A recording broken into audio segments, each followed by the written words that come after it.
song for the broken hearted, a silent prayer for faith departed. I ain't gonna be just a face in the crowd. You're gonna hear my voice when I shout it out loud. It's my life, it's now or never. I ain't gonna live forever. I just wanna live when I'm alive. It's my life. My heart is like an open highway. Like Franklin said, I did it my way. I just wanna live when I'm alive. It's my life.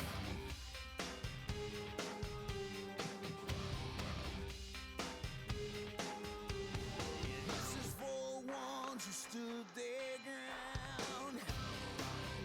Hi, Dire Thing. How you doing? All right. So what we got to going on this Saturday? First of all, it's very ugly outside. Raining. It's chilly. It's not cold. It's chilly. And that's okay because it's January and it's supposed to be. It's been like 70 degrees the last week or so. And even before that, like I spent the majority of Christmas Day sitting out on the deck at my sister-in-law's house. Ah, is anybody else okay? Dire Thing, are you the only one here? Because like you may not experience this, but I don't know if you use facial lotion or not. But did anybody else feel like when you put facial lotion on that it tends to it migrates into your eyeballs? Like I feel like I have like lotion, like there's like a film of lotion on my eyeballs. It's probably just left over from the days I wore contacts. And I did. I used to be hooked. I was like addicted to colored contacts. Not just any colored contacts though. Circle lenses. Circle lenses, which actually had like a millimeter or 2 millimeters, actually, one on each side, like a wider diameter um, of color on them, so that it made your eyes look all big and dolly like. Uh, I'd order them from Korea. It was awesome. Um, but yeah, my astigmatism is definitely not accommodating for the contact lenses anymore. So, um, anyway, uh, got some stuff going on. I was like here. You know, I'll show you actually. Let's do this. I'll show you my favorite pair of contact lenses, and they looked really good too. Like I would even consider getting a pair non-prescription and just wearing them because like they looked so good. Let me find. I'll show you a picture of them.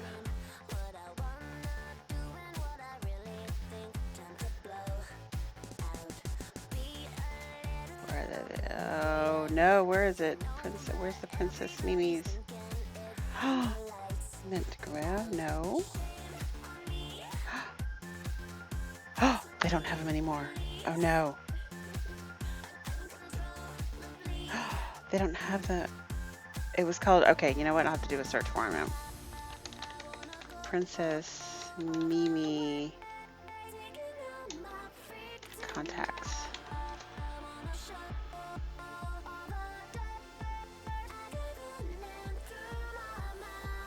I don't want gray. I mean, I have the gray ones, but I want the green ones.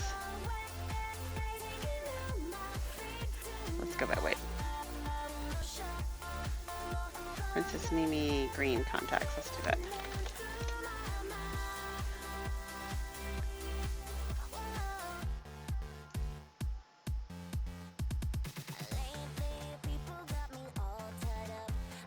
Okay,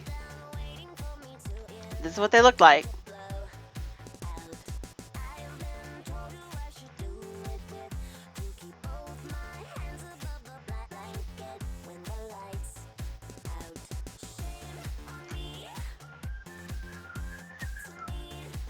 I know they look really fucked up. They look really weird, right?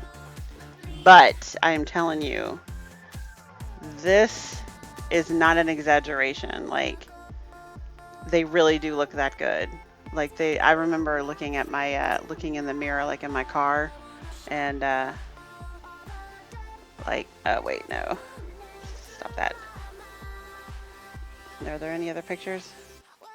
And like, I almost couldn't tell, like being from like, this far from the mirror. I was just like, whoa, my eyes are green. That's awesome. So yeah, and they come in gray, which I actually wore to my wedding. Um, but yeah, I don't wear them anymore. I was stuck on them for the longest time. Hi, Casey and Papa. What's up? Um, so yeah, that was like a little addiction of mine for a while, was the colored contacts. I used to change my color up like every day. Sometimes they were blue, sometimes they were aqua, sometimes they were purple, sometimes they were black, sometimes they were gray, sometimes they were like, I mean, I never did brown though. I can do brown. Hello, Bee. How you doing, Bee? Um, so yeah, so some changes. You guys are going to see some changes coming up here soon. Um, I would like to ask. Yeah, no, the theatrical ones are, and I mean, I had a pair of cat eye ones once. They were prescription even too. The theatrical ones are really thick, and you cannot wear those things for more than a couple hours, really.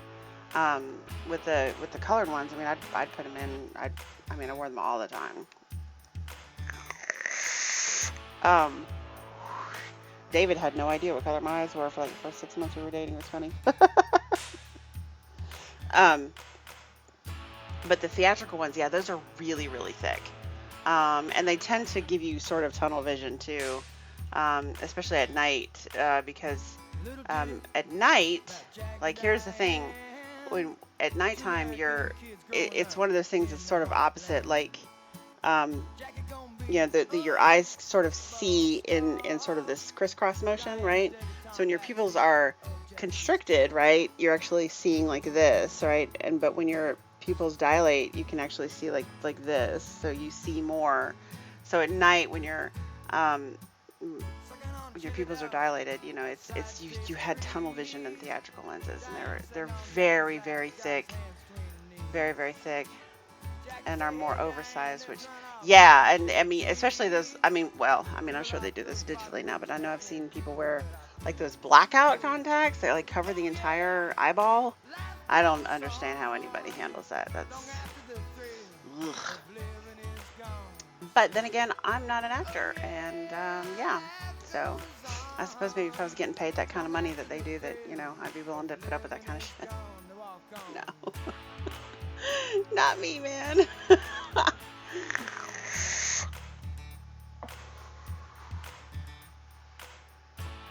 So, anyway, it is what is it? It is Saturday, January 18th. It is a 3-day weekend for those of us who do not have to work on postal holidays, like me. So I am going to be taking Monday off. I should say, are going to be taking Monday off. David has a performance with his gospel quartet tomorrow, so I have to get up and go to church tomorrow. But he is performing with, well, it was supposed to be actually like a small orchestra, but I don't think it's a full I'm not sure. I'll have to report next week exactly what it is. I know they're performing with a group of musicians that have orchestral instruments. But I will have to report exactly what kind of instruments he gets to sing with tomorrow. So he's very excited about it. He's been planning this for months. So Mom and I will be going up to Gainesville to see him perform. Gainesville, Georgia, not Gainesville, Florida. And I don't know, maybe I should make sure my phone is charged up so that I can record it and everything.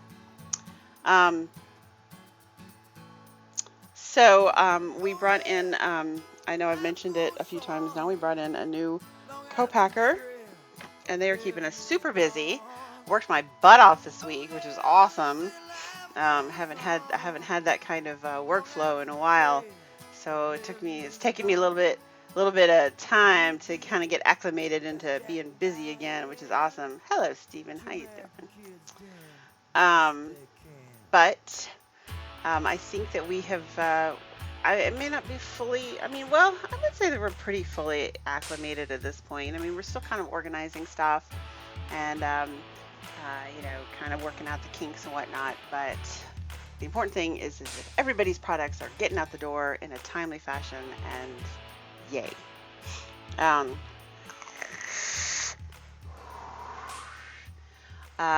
What else? There is.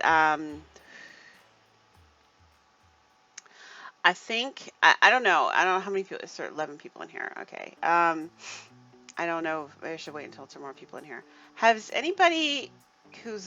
you gotten anything from me lately? And have you had? I need to take a poll. I wish I could give you one, Stephen, but I can't. I can't. Yeah, I can't. Number one, this is not my channel. I do realize that David and I are the only people who cast on this channel anymore. But not my channel. If we were over on the Higgy Six channel, it would be different. I have, hello Aries, how you doing, sweetheart? I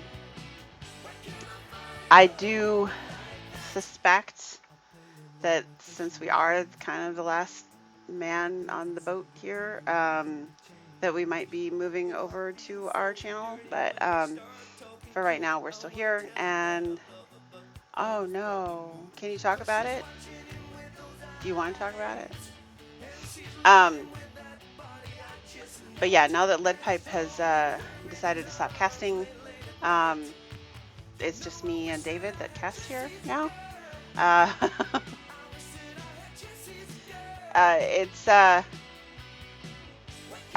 don't really know what to say about that, but anyway, I don't have the authority to give you a wrench, and I don't have the capability of giving you a wrench. You have to be signed in as the caster, and only the owners of the channel have that login. So, sick, and oil pump went on the car. Had to get the oil pump, and you had to get a new car. I mean, was it the oil pump was that expensive?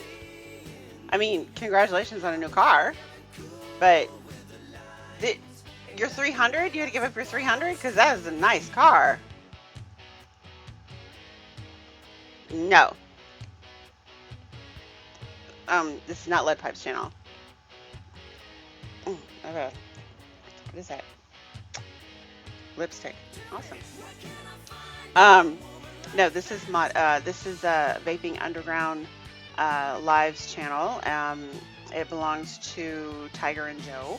And there's I'm not sure who all the owners are anymore. I know it's Tiger and Joe. Used to be Rich and Rage and Smokey, but I'm not sure if they're still considered owners or not. Yeah, this channel is directly linked to the Vaping Underground forum, like the vapingunderground.com forum. So yeah, they control all of the background on this channel. But Mod Envy hasn't casted here in, I'm not sure how long it's been.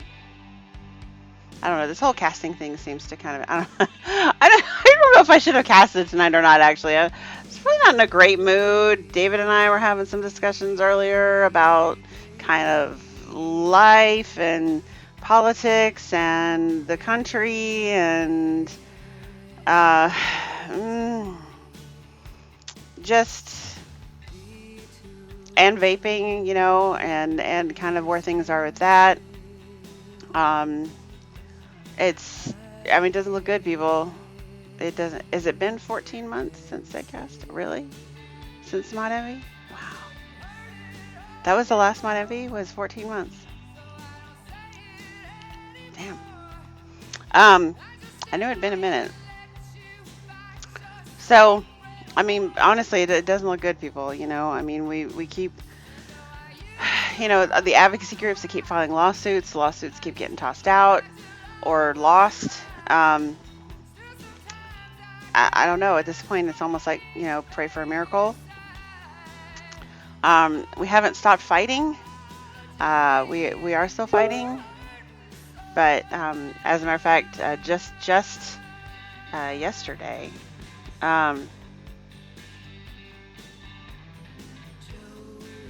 oh crap! I got a notice saying that they weren't supposed to try to deliver today. Supposed to deliver on Monday. I specifically chose Monday delivery. Oh, they did a We Aren't Dead stream. That's funny. Yeah, I mean, I know they've had a lot of stuff going on. I know that Joe had a lot of health issues going on. I mean, I don't know what all. I mean, I'm not like friends with them. I mean, I don't know what's going on. I just know what you guys know publicly, what they've posted publicly. But it's I don't know. This whole casting thing seems to have somewhat gone by the wayside. There aren't that many people who still do the live shows anymore. I mean, we did it mainly for, you know, to advertise, of course. And I guess that's not, I don't know. I mean, I still love it whenever I get new people in here and I can introduce them to my product and talk about vaping and whatnot, especially people who are new to vaping, because I've always kind of felt that vaping is not it's just not something that you can do, that you can just pick up, you know?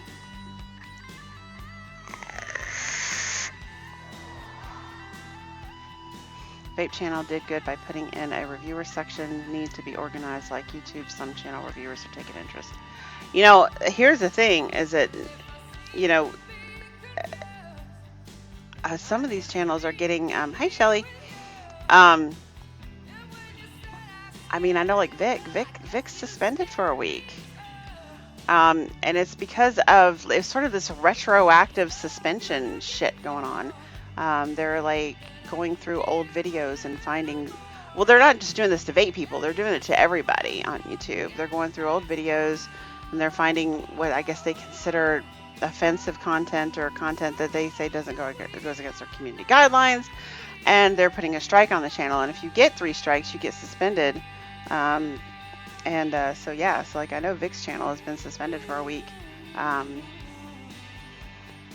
Yeah, we do. Or, well, I mean, I know from the post. Oh, look at that. My chair was all down. There we go. That feels better. You haven't even looked at yours. I mean, yeah, we do. I mean, he posted about it. There were some videos from like 2014, 2015, 2016 maybe, that were that they marked as inappropriate or against community guidelines, and so they put a strike on his account. And when you get 3 strikes, you get suspended. Yeah, I mean, we've done some stuff on our channel too, but not a whole heck of a lot. I haven't got any strikes that I know of.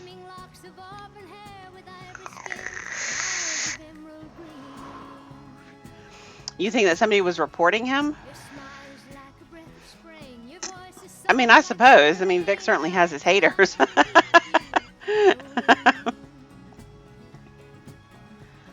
Oh, 1 strike is a suspension. Okay, so he must only have 1 strike, but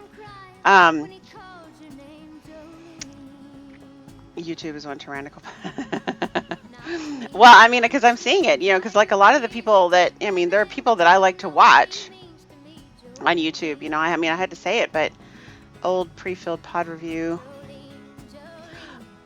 Oh, because of the new law. This lipstick is not being its normal, like, non-smudge, it's usually really good about not being smudgy, but today it's being a little bit weird. They did Chris from Empire. They did Chris from Empire 1,000 reports in 2 hours. What? What's that? Curious about what? Oh, so I need to talk about, okay, so there's some more people in here now. There's 18 people in here. So of you guys who buy from me, and I hope you do, I hope all of you do. And if you bought from me recently, have you had any, did you get hit up with a flash out the Aries Rampage yesterday and today? Not to my knowledge.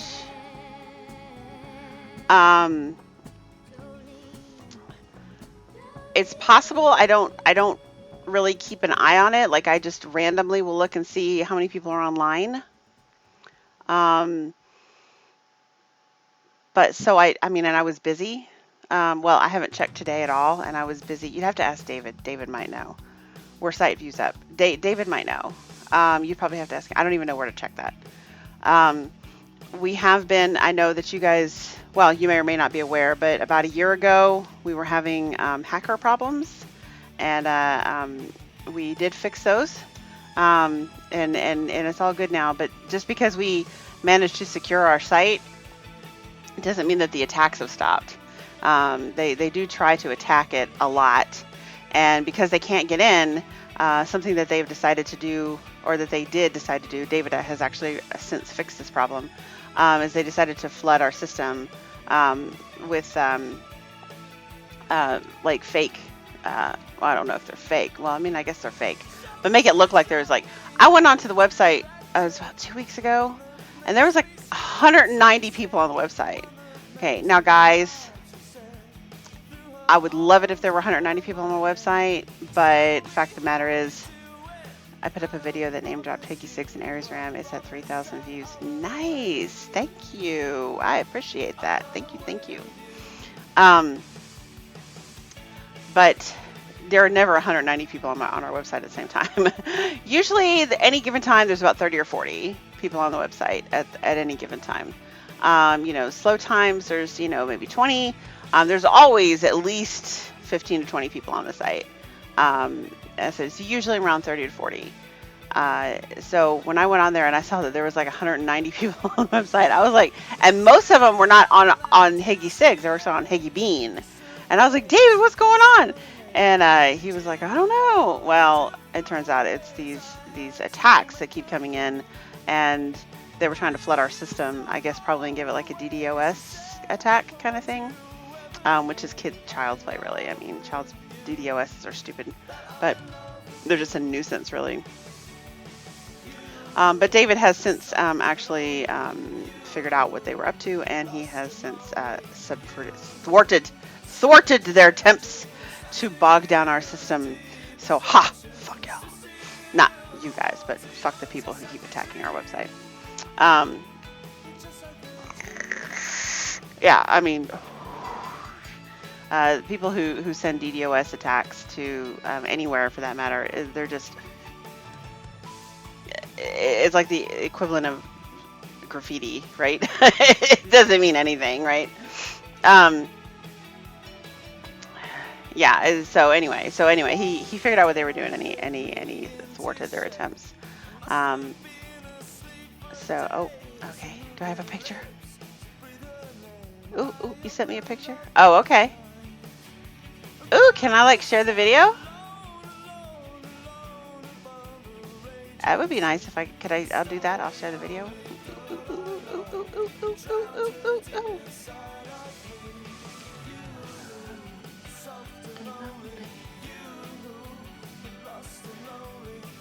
Let's see.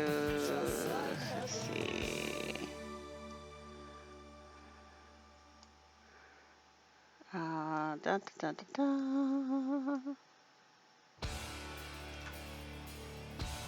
All right, Let's see what's going on here.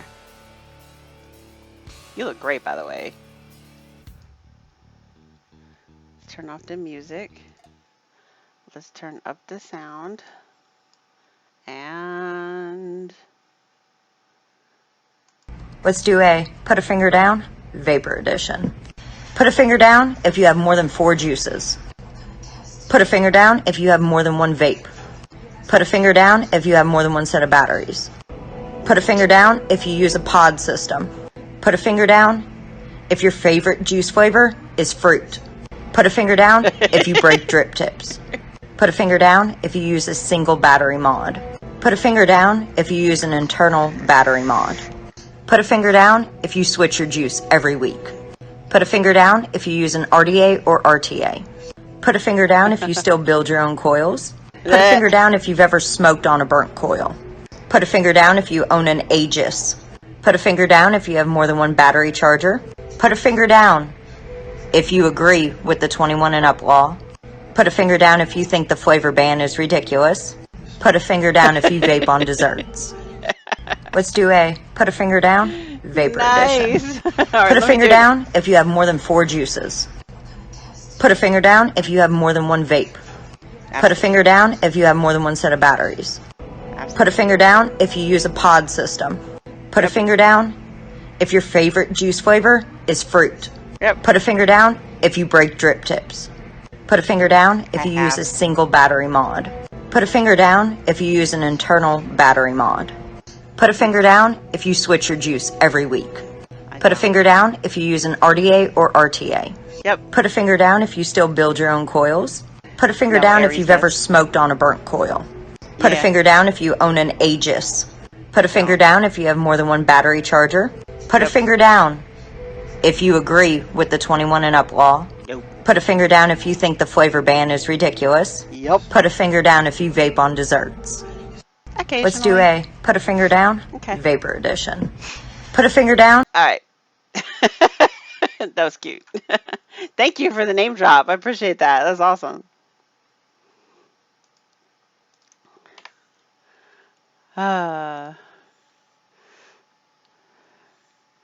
That's awesome.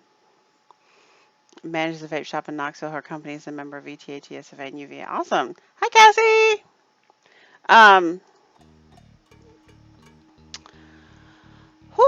I've been on the bad end of a few that were a bit more intense, but once you start hurting the upstream providers, they just block the bot. Hello, Bamba Bus. Okay, back from the pub. I would like to go to the pub. Put a finger up, right?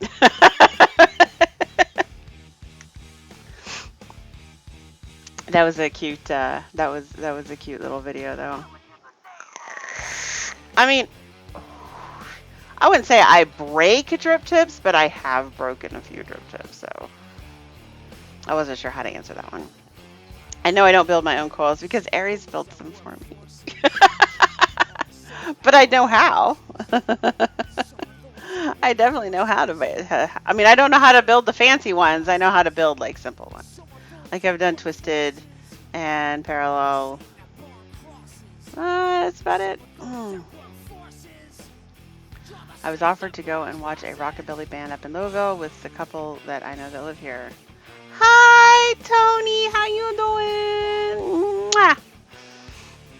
Mwah. So yeah, that was a cute little video though. And I'm definitely a single flavor vapor, which I know is weird because most of us are not. But both me and my husband actually are single flavor vapors. And it takes something amazing to get me onto a new flavor actually, which is, my newest concoction, cranberry Sprite, which is so good.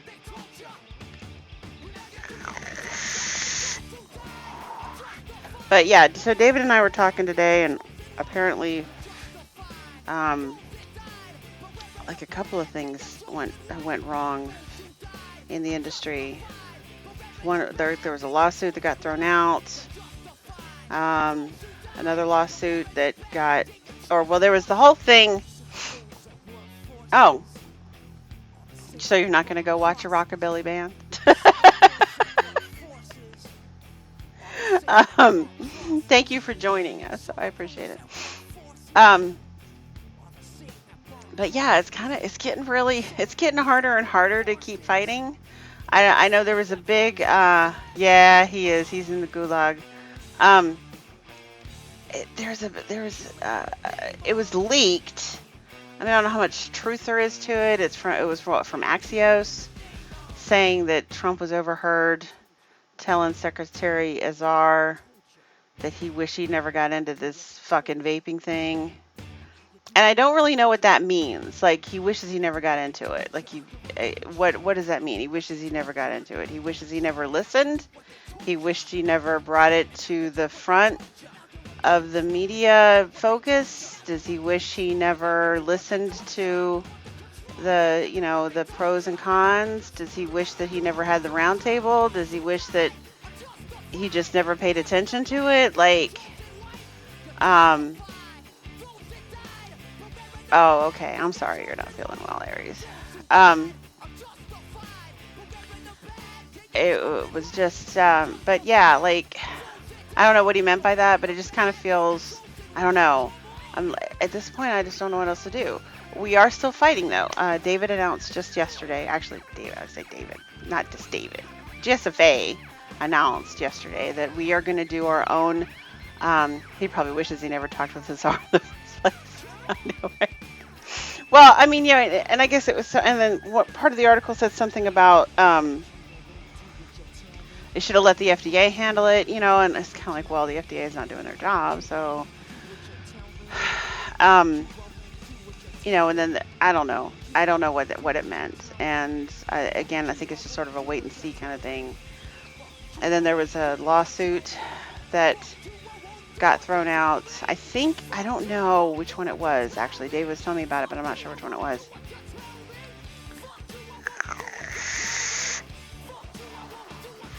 Vaping on my own homemade mango sherbet. It's a work in progress, but almost there. I feel like it needs a little something. Okay. I have not actually, I don't think I've ever really put together a sherbet. I've got ice creams, but I don't have a sherbet. And but anyway, so I know you guys know that once a year we go up to Washington D.C. with the VTA, and we actually lobby on Capitol Hill with senators and representatives for the vaping industry. But something that that's always happened at the federal level, right? And so we decided that it was time to do something like this at the state level. And so they've secured an event where the states in session, the legislature's in session, starting this month, at the end of the month, I think. And they're in session for like 36 days or something like that. So we're actually getting together all of the as many vape shops, not just shops, I mean people in general, shops mostly though, together to what they call work the ropes, that you actually go to the Capitol building while they're in session, they get pulled out of session, and they come out and talk to you. So we're going to actually make appointments with these people to talk to their constituents, the people who live and work in their districts, the power of the voting people kind of thing. It's going to be sort of like a mini VTA, day on the hill kind of thing. We're calling it GSFA Under the Dome. Trying to disparage us, keep on fighting, never give up, never ever give up, Winston Churchill. We haven't given up. It's getting harder to stay jazzed, you know what I'm saying? I mean, guys, we're talking, what,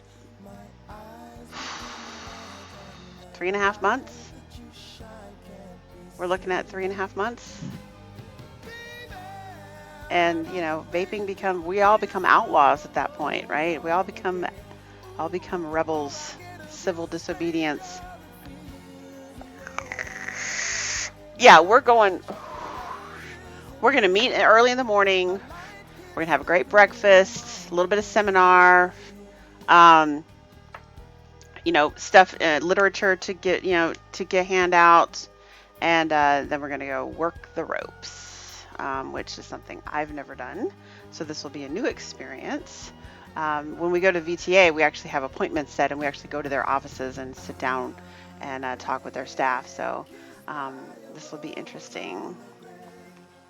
There has been a new bill that's already been proposed. That's the thing too. Vaping is going to be on the Georgia docket this year. It is definitely a hot topic, and let's see. Oh, do I still have it open? Yes, a bill to be entitled an act, Bill 298. She's a Georgia senator. She's actually running for my district's federal representative seat. But so far here, I mean, I don't know. Like, I haven't read the whole thing, but David did read it, and he gave me some highlights of it.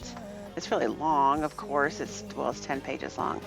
But okay, so the intro is to amend Title 16 and 20 of the Official Code of the Georgia Annotated relating to crimes and offenses in education, respectively, so as to provide protections for and education to minors regarding smoking and vaping, to revise and provide certain definitions regarding the sale or distribution to or possession by minors of cigarettes, tobacco, tobacco-related objects, and vapor products, to include vapor products that do not contain nicotine, Think about that for a second. To prohibit such sales or distribution to individuals under the age of 21, to increase penalties related to such prohibited activities, to establish the offense of selling vapor cartridges without ingredient labeling, and to provide for penalties, to establish the offense of advertising vapor products to minors, and to provide for penalties, to provide for notification to the Department of Revenue if selling, bartering, or distributing vapor products, and to provide for penalties, to require local boards of education to prescribe mandatory instruction and a minimum course of study concerning the dangers of smoking and vaping, to provide for implementation of such course of study, to provide for related matters, to provide for an effective date, and to repeal conflicting laws and for other purposes.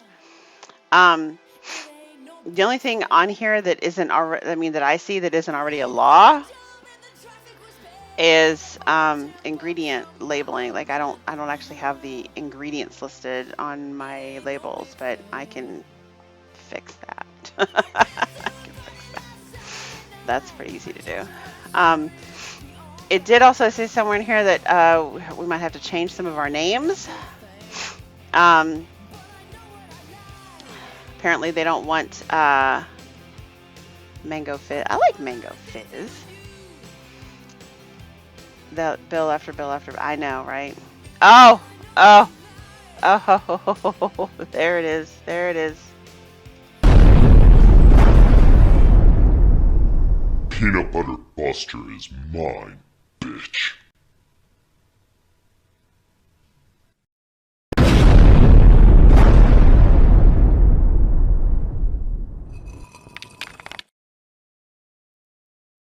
Key lime ice cream is mine.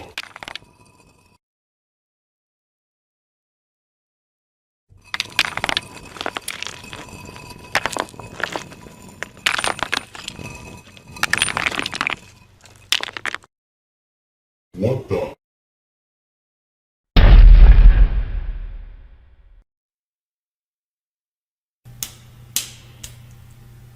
Who's that bitch now?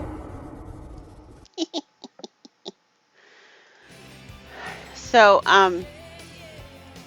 well, yeah, she does seem anti-vapor, but there isn't anything there that I read that is really like, it's redundant. Wait, Cassie, you've never had the flu? Come on. You're what, like 30? Or no, you're younger than that. How old are you? How is that possible? You've had the flu.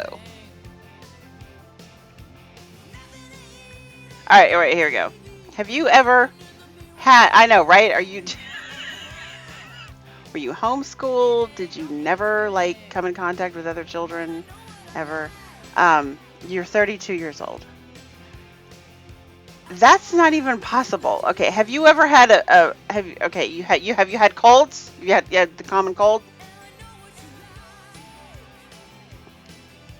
Oh wait. We're gonna redefine the flu for her. Your dad has never had it either. What? Is that even possible? You've had a cold. You've had colds before, right?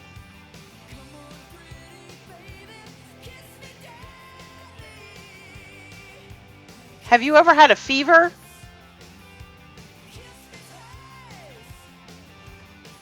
I've had real flu twice, plenty of bad colds, but the flu is a whole other level of misery. Last time I lost a stone in weight. Oh, that was a bad flu.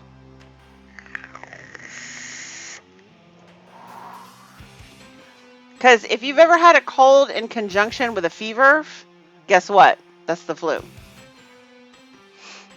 There are people who do not present the classical reactions. Oh, okay. I mean, that seems a little, I mean, consider yourself damn lucky, but basically that the signal for knowing whether or not you have a cold or a flu is a fever. Oh, yeah, for those of you who don't know what a stone is, that means 14.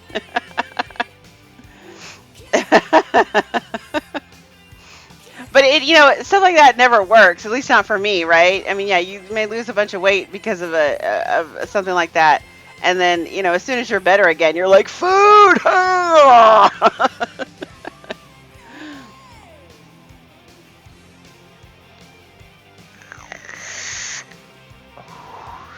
In any case, I am terribly sorry that you have the flu, RS. That really, really, really sucks. Up your PG. PG helps get rid of the flu. So anyway, so what I was saying though is that it didn't seem like there was anything in, I know, I saw your post. I'm so sorry. That so sucks. Thank you for being here though, because I would just be in bed. I wouldn't be watching a vaping show. If you had it, you didn't know you had it. Okay, because I mean, I will say that, like, now I will give you that, Cassie. I did not have strep. The first time I ever got strep, I remember it very clearly, and I've only ever had it twice, I think. I didn't go to the doctor for it the second time. The first time I ever had strep, and I had been around people all my life, like every year, right? You go to school or whatever, you hear people have strep. I'd never had strep, and ever. And I just thought, like, did you know that there are some people who are actually, for the most part, like 99% of the people out there are allergic to poison ivy, right? And so when you come in contact with poison ivy, you get the rash on your skin and it itches and it burns and all that good shit. There is a very small percentage of people out there who actually are not allergic to poison ivy. And I don't know if I'm one of them. I have never had poison ivy, but then again, I'm not really much of an outdoorsy person, so I don't know if I may not be allergic to poison ivy. I'm not going to test it to find out, as I'm perfectly fine living the rest of my life knowing that not knowing whether or not I'm allergic to poison ivy. But I thought that possibly it was that way for strep with me, because I'd been around plenty of people who had strep and I'd never contracted it. And then I'll never forget this, actually. It was, I'm going to say 1997, maybe 96. I was switching. Hello, Yvonne. I'd switched jobs, and I went, like, there was like a 6-week period between the two jobs where I was not going to be covered with health insurance. Like, I was covered for a little bit from my old job, and then that coverage quit, and I wasn't eligible for coverage for another 6 weeks at my new job. And I thought, no big deal. I go 6 weeks without going to the doctor all the time. Whatever, right? And lo and behold, I get this wicked sore throat. I mean, wicked sore throat. And so I went to a clinic. And I was like, look, I don't have any insurance. I don't really know how this goes. I don't know how it works. I don't know what you're going to do or how you're going to charge me. And actually, it was really cool. They charged me like $60 for the doctor visit, and then the doctor actually gave me a shit ton of samples for medication, so I didn't even have to go to the pharmacy. And he just gave me some antibiotics and some spray for my throat. But anyway, and he was really funny too, because he's like, "Are there any other medications I can give you samples of?" You know, he's like, "Here, you want some of this or you want some of that?" You know, I was like, "Cool." But anyway, it was the first time in my life that I ever had strep, and the only time actually that I know of. There was one other time, about, I don't know, maybe about 10 years ago, that I came down. I mean, again, just wicked sore throat, okay? Wicked. And when I say, I mean, I'm talking like the worst sore throat that you could possibly imagine having, right? I assume it was strep. I didn't go to the doctor because I didn't have any health insurance. And I mean, I'd been there before. All they do is give you antibiotics. I don't like taking antibiotics, okay? I mean, I don't know. I don't know how other people feel about it, but for me, I don't know. Antibiotics kind of weird me out a little bit. I don't like what they do to my body, and I don't. It's basically all antibiotics really do is speed up what your body does naturally anyway. So it's like, why not just let your body handle it naturally, which is what I did, and it goes away. Your sister had strep all the time. I thought it was a bad case of sore throat. It's not even close. I never want that again. Yeah, no, I mean wicked sore throat, like the kind of sore throat where it hurts to breathe. You had the killer Chinese flu when you were young. No one knocked me into bed. Server cold, sweetie, hot sweats, horrendous pain, aches. I was in bed for a month. Oh my God.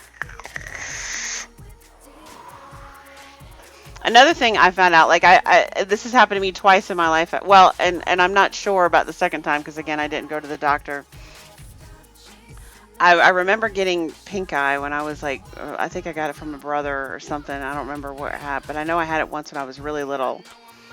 And then, I don't know, it was about maybe 13, 14 years ago. I remember I thought I had just got something really wicked in my eye. And I mean, I stayed home from work and kept trying to flush my eyes out, and it burned every time I tried to flush my eyes with anything. And it was terrible. And I mean, it was just nastiness coming out of my eyes. And yeah, I know, right, John? And somebody, it was a nurse friend, told me after that, it's like, "Oh, you probably had pink eye." And I was like, "Oh, man, really?" And I'm like, I didn't think pink eye goes away on its own, right? Because it's like, oh, you get pink eye, you got to go to the doctor and you got to get, No, it turns out pink eye goes away in like 24 hours by itself. Okay, so don't let these doctors think you have to run to them for every little thing, all right? Your body will handle shit on its own.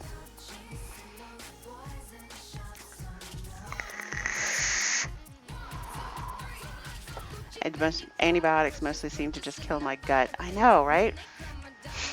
That's just it. Like, I just don't like taking antibiotics. Like, your body has its own antibodies, right? And it will develop its own antibodies to fight off infections. It does that by itself. It's an amazing machine that can handle that shit on its own. Just swish and swallow Nystatin? I don't even know what that is. Cassie, get on the cranberry juice. Biotics will knock your system out. I do take cranberry pills, actually. I like taking cranberry pills. They wrecked her digestive system. She's now waiting for a hospital clinic appointment. Like, that's it. Like, I remember being on, because I remember, now this is going back when I was a teenager. After my car accident, I had these plates put in my face because I had shattered bones in my face. and they kept getting infected, and so they kept putting me on antibiotics, right? Antibiotics all the time. I was on antibiotics. Well, okay, for those of you boys in the room, you may not want to know this, all right, but the girls in the room know that when you are on antibiotics, it also tends to mess with your female parts, okay? And you get infections there too, okay? And so it was constant. It was just constant all the time. And yeah, I mean, when I got into my 20s and I was able to like make the choice for myself, it's like, no, I don't want antibiotics. I will let my body fight this infection on its own and not deal with little girly problems on top of it. Thank you very much. There you go. See? Diflucan. That's exact. Cassie knows what I'm talking about. No. And and that was like when I was a teenager and in my early 20s, like that was like a constant problem. And I was also took antibiotics every time I went to the doctor. I was getting on fucking antibiotics for something, and I never made the connection between the two, you know. And it was like when I kind of decided to take a stand against antibiotics, guess what? The female problems never happened again. I have not had the girly problem in like, it's been like 15 years since I've had a girly problem.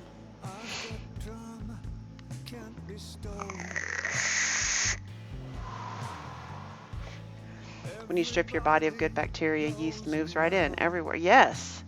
That's what I'm telling you. I mean, it was constant. Like I said, in my teenage years and my 20s. And yeah, when I knocked out the antibiotics, guess what? Knocked out the yeast problem too. Has not happened to me in many years. So yeah, I will avoid antibiotics like the plague.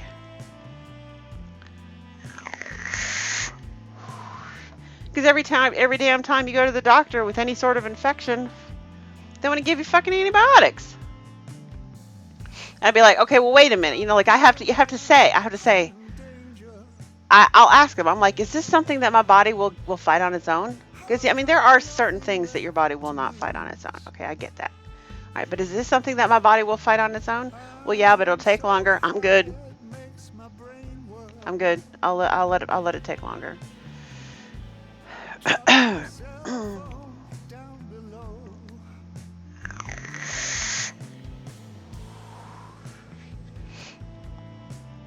Your late mother was allergic to antibiotics.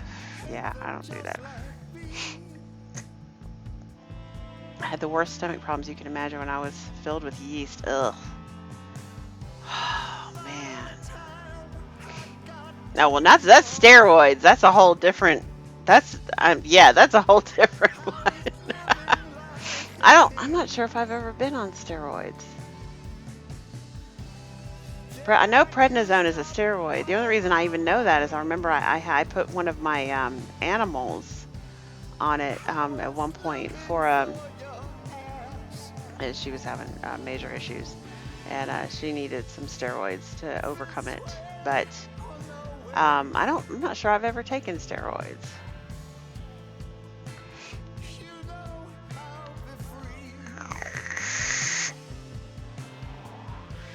If you take that stuff, that's why you don't think you've ever had the flu. Yeah, I mean, maybe it's very possible that you've had the flu. It's just that it's just been such a mild form of it. And I'll be honest with you, ever since I started vaping, I mean, I have had the flu a couple of times. And the only reason I say it was the flu is because I know I had a day of fever, okay? Generally, the common cold will not give you a fever. It gives you the sniffles, it gives you the stuffy head, you know, the congestion, but you don't end up with a fever, right? If you get a fever, that's the flu. At least that's the way I was raised to believe. So I know there's been a couple of times since I started vaping that I've actually gotten the flu because I was down for at least half a day or a whole day with a fever. But then after that, it's like, that's just it though. It's like 3 days, done. And, you know, I do know that there have been times when I've had much, much worse flus. And I was smoking. I remember This is one of the things too. I was telling this to David and my mom the other day, or well, my mom had heard the story before, but I think she forgot. Was that it was so funny. That's why I can't eat cottage cheese, because of a HIPAA doctor I was shadowing. That female issue is having that texture. Yeah. Well, yeah. Get the large curd. Large curd cottage cheese doesn't look like that. The small curd does. Low dose steroids for your asthma problems when my lungs were congested. Vape. Yvonne, I just saw a study. Oh, where did I see it? I didn't save it either. About how vaping can help asthma patients. Actually, it was a UK. Oh, it was on e-cigarette. It was the ecigarette.co.uk site, I think. That's why I didn't save it, because it's like, we want. I need to find the actual study.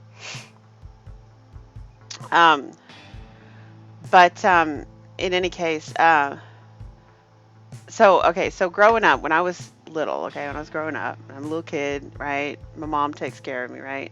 And anytime we had a fever, mom would monitor the fever every couple of hours. She'd take her temperature, right? And she never panicked until our temperature hit 104, okay?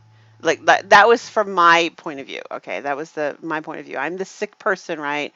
If the temperature is below 104, she was okay. She took care of us, did whatever she had to do, gave us the medications, the fever reducers and whatnot, and plenty of fluids and all that good stuff, and got the fever down.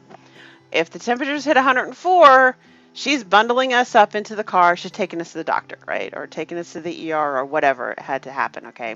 But 104 was always the breaking point. That was the panic mode, right?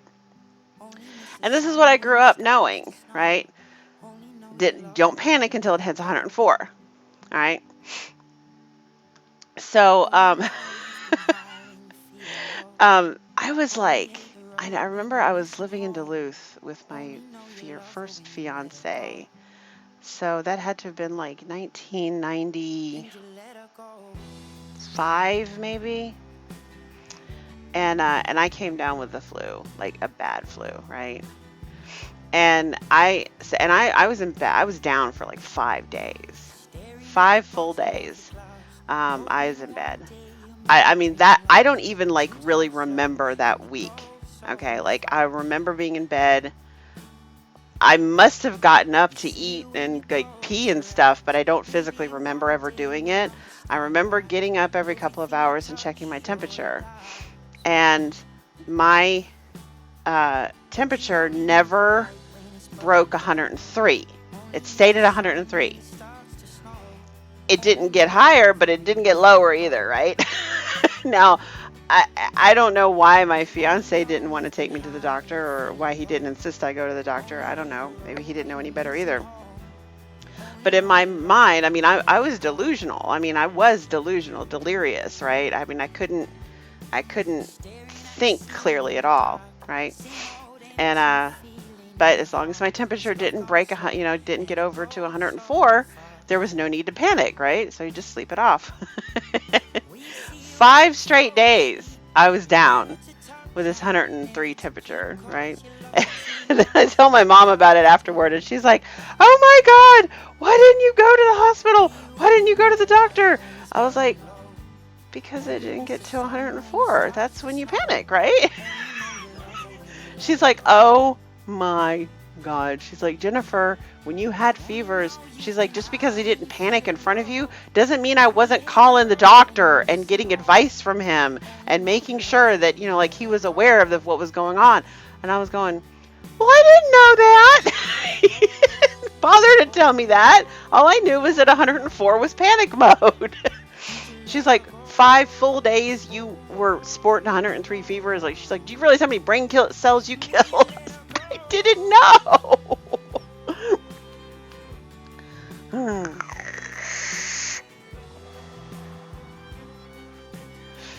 Do you have any read or any good studies on vaping helping COPD? My dad is on the vaping is bad train. Mom just entered end stage COPD. Dad threw her mod in the trash, telling her she needs to crit. He tried throwing mine away, and we had an all-out fight about it.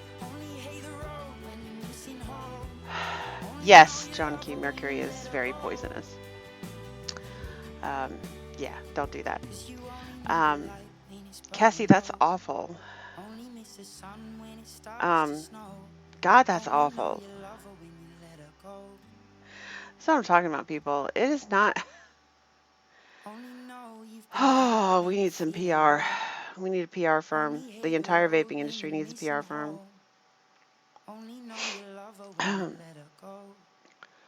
I have friends who vape. It helped them quit smoking traditional. Yvonne, do you vape? I mean, because vaping will, if you're okay, if you're not a smoker, don't start vaping. But if you're a smoker, I love that. July 2014, Aries was diagnosed with end-stage COPD. Doc told me to make a change. Oh, you had less than 2 years. And 6 years later, look at him go. So there are lots of studies out there, Cassie. They are, you know what? This was shared around. Let me see if I can. This is a collection of studies. I have not been through all of them, but I'm sure there's something in here you could find, okay? I'm going to put a link in the room. Oh, hi, Bam Bam. Okay, so you use oxygen. Okay. Okay, good. No, I wasn't linking the Dropbox. This is I found this link, or it got posted somewhere. It's a nice collection of studies. It's a lot of studies. I mean, I'm looking at it. Oh, let me see here. There's 394 studies in here with links. I'm sure there's something about COPD in here. There's got to be. All right. If not, if you can't find anything in here about with COPD, Cassie, please save that link. Okay. It's getting to where I'm going to have to vape outside because he's a stubborn prick. Always has been. If the news says it, it all must be true.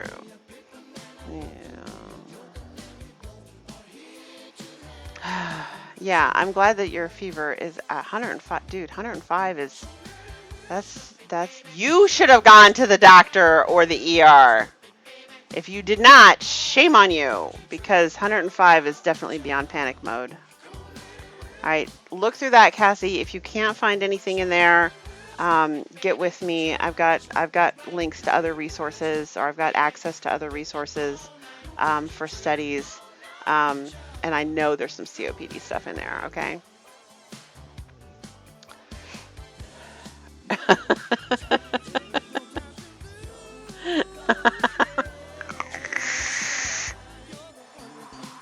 Oh, fix the link. I can't see the link.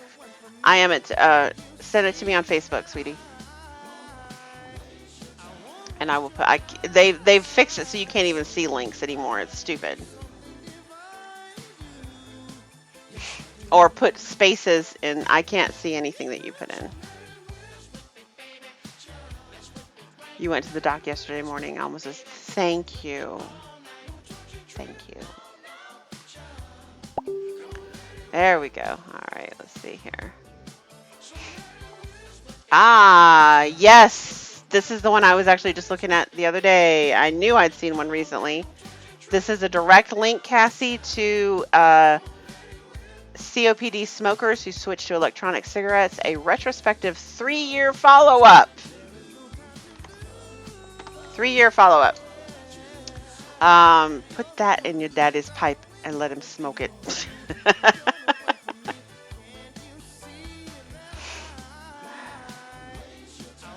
Hates computers, phones on. You know, my dad was that way too, actually.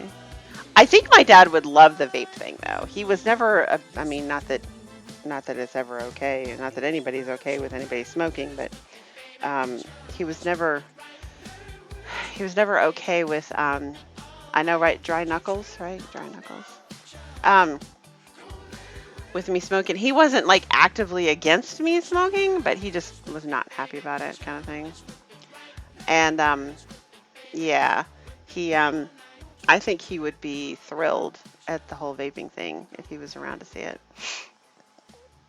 So, e-cigarette use may reverse some of the harm resulting from tobacco smoking in COPD patients. I love that. Yes.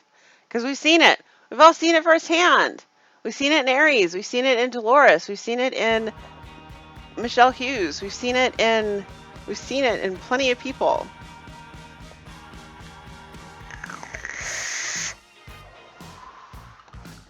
When my temperature got to 105, I was very worried, called an ambulance, was taken to the ER, admitted to the hospital. I had dehydrated and had bad flu. Yeah, yeah, no, 105 is nothing to mess around. So, like 106, aren't you like dead? I'm so glad. I'm so glad you're feeling better now. Yeah, I mean, it doesn't look good, people. Okay. I mean, the CDC has finally come out and officially stated that most of these cases, the EVALI cases, were, purchased from informal sources, I believe was the term they used, right? But they're still saying don't vape. The CDC is still saying don't vape.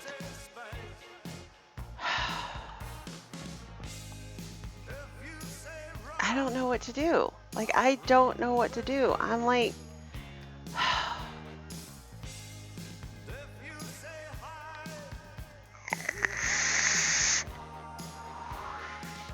well, if you throw enough studies at him, Cassie, hopefully if you throw enough studies at him, he'll have to listen.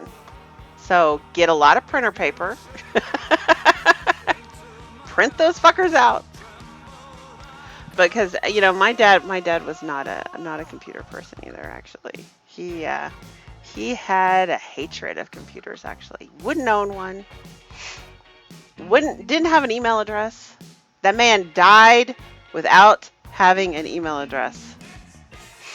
All right, if you can believe that. Now, I mean, granted, he died in 2004, so not everybody had email addresses back then. But he hated computers. Didn't want one in his house. Didn't want email. He was this, I was his de facto computer, actually. All right. So, because he needed a computer, right? Because he called me up like every day, almost every single day. He would call me up and be like, "Can you look up something on the internet for me?"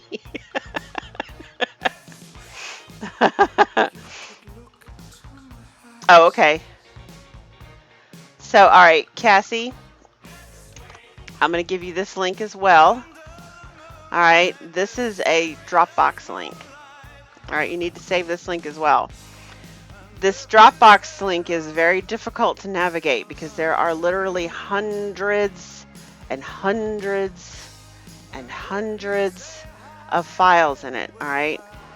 And they're not organized or anything. They're all just in there, all right? And so it's kind of hard to navigate, all right? But I'm sure there's some COPD stuff in there. So here is another link for you. Oh, that's a direct link to the study. Oh, good. Okay, cool. All right, so there's a link to the study there, Cassie. Please take note of that link as well. Yeah, well, Yvonne, when first of all, I'm sorry that your parents are gone. But when did your parents pass away? Or both of them? When, obviously, well, I don't know if they did together or not. But my mom is still here. She's going to be 68 this year. She loves her email. She's still on AOL. Loves her AOL. She has a Gmail address. She doesn't use it. The only reason she has a Gmail address is because she has a Samsung phone. So, an Android phone. So it links. It has to link to it. Well, it doesn't have to link to a Google account, but it's better. AOL download. I know, right? That was just it too. I started out on AOL, right? And her AOL address is actually one that I created for her on my AOL. At some point in time, I mean, I know at some point in time, I quit using AOL and I basically turned over the account, like the payment, because you had to pay. You actually had to pay. Like, it was like a monthly service, right? And I turned over the payment and the keys and everything to the account to my mother, and to my brother. She does have a new cookie to like. She loves her. I'm sorry. She is so thrilled about these cookies that you sent her, RS. I can't even begin to tell you. She was so touched. Well, yeah. I mean, now Hotmail, I get. I had somebody to ask. They're like, "Oh, I'm probably like the only person in your database that still uses Hotmail." No, you're not. I got plenty of people who still use Hotmail. And I mean, I still have a Yahoo address too, but you have 157 Gmail accounts. I couldn't keep up with all of that. No, I have, because I never had a Hotmail account. I had a Yahoo account. I guess I still have a Yahoo account. Shoot, for all I know, my AOL account might still be active. I have no idea. I haven't signed into that thing in like 20 years. I have no idea.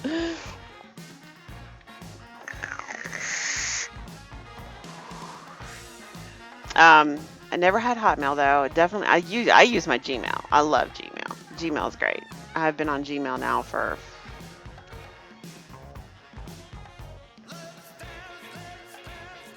I don't even know how long I've been on Gmail. And I have my own server actually. So that's been one of my email addresses that I've had for a long time. Prava is a Russian commie site that bans a lot. Okay.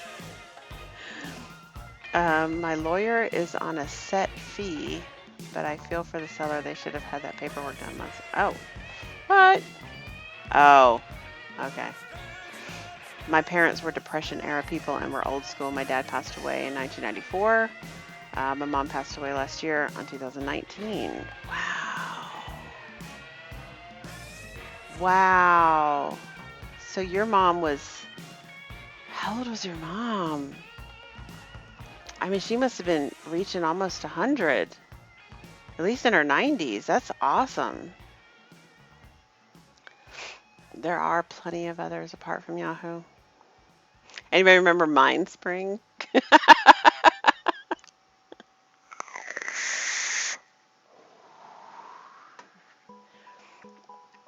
Yeah, I think I went from my AOL to my own server. Like I got my own email address with my own domain name and everything. I still use that one.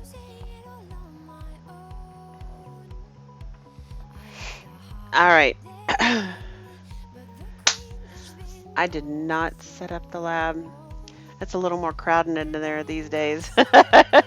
Oh, okay, wait. So there's 18 people in here now. Okay, so I need to ask you guys. Okay, so you guys that order from me on a regular basis, have you guys been having any problems with the bottles that you buy from me? Here's the thing. We have been resisting changing our bottles because we get so many compliments on them. That's awesome, RS. Wow. That is. Did you everybody know Betty White turned 98 yesterday? Betty White is 98 years old. Is that amazing? She's born 1922, January 17th. Betty White is 98 years old. The woman is still going. She's amazing. My mom was born in 1911. Wow. That's awesome. Wow. I do. I think Betty White's going to outlive us all. She is hot. 1 or 2 bad caps is the extent of issues in like 2 years. No problems with Higgy bottles. Okay. David's been having some trouble. And I lost a potential customer, an account, a store because of this. Because the tips are not staying on. These tips. And I confronted my it happened to I got like 2 complaints from customers. I mean, I would think I'd be getting more complaints if it was rampant, okay? But sun could explode. Only 3 things left remaining: Betty White, Keith Richards, and cockroaches. There you go. But David is having trouble with the 60 ml bottles. Mom passed away in 1974. Dad passed away in 1994. Wow. Well, I am sorry about that. I mean, they can't live forever, you know. Nothing like losing a parent. Yeah, and like that's it. He's had the problem where he takes the lid off and the tip will stick inside here. And I took it out with my bottle vendor. They actually sent me replacement bottles. But never a tip coming off. Okay. I started actually taking because the tips come pre-installed into these caps when I get them, but I've taken to actually taking the tips out and applying them separately so that I know that they're secure. But it's gotten to the point now where I don't think we can keep using these bottles. I think we're ready to switch. And we have resisted doing this because you guys have been so adamant about saying how much you love these bottles. But I mean, now it's like it's a quality control issue. They're going down in quality. I've had some other issues with them as well, and I think it's time. I think it's time we make the switch. I know, Aries, but I think it's time. I think we have to. You know, I mean, I want to get you guys' opinion about it, but I mean, really, like David keeps having, especially with the 60 mils. I don't know if these are doing this. Look at that. They just come right off. Please don't switch. Work with your vendor to eliminate the problem. But that's just it, though. Why not have an option on the website? It's possible. Let's see. And does this one doing it?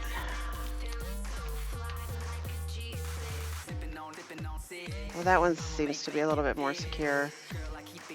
But I don't know what to do. Like, I really don't know what to do. Because I can't have defective bottles out there, you know? Whose bottle was that? That was David's. Peanut Butter Buster. Okay, Peanut Butter Buster. Oh, that's the one that's on good. Wait, hang on.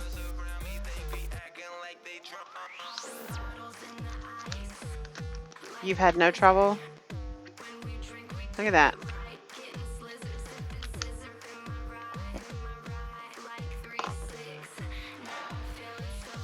Has it been refilled? No. No. That's the frustrating part. And I've taken to like I said, to removing the tips from the caps and putting them on individually so that I can be sure that they click into place. But yeah, I thought it was the tips. At first I thought it was the tip because this first happened to us in DC in September, and like 5 bottles in a row. The tips just fell off. And so then I had them send me more tips, but that didn't fix the problem. It's the bottles. Now, the V3 Gorillas, though, John Q, that's just it, though. The V3 Gorillas they're damn near impossible to get off. Okay, they are. and I would definitely get the V3s. I mean, I already have the V3s, actually. I have the V3 bottles, and I've tried to get the tips off those things. It's impossible to get off. You have an Aries Ram 120 that was made and reused since 18. Nice. Hi, Lead Pipe. But that's just it, though. That now the V1s and the V2s, absolutely. I know that was a problem with the tips popping off. I know that was a problem, and also with the I had some. Oh, I had some.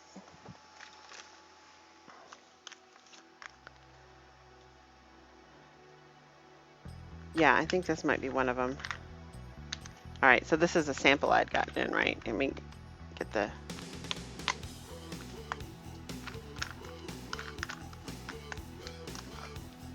Nope, this is not one of them. Okay, so how are you going to refill it? Oh, good point. It is a molding issue, but he replaced well, like I said, my 60s are the real problem, and the 60s are he replaced them. He actually sent me another case of them, and I'm still having the same problem. The V3 comes off if you squeeze it when it's cold and the bottle is half full. I hate the super stiff gorillas. These aren't super stiff. I will say that. These are not super stiff.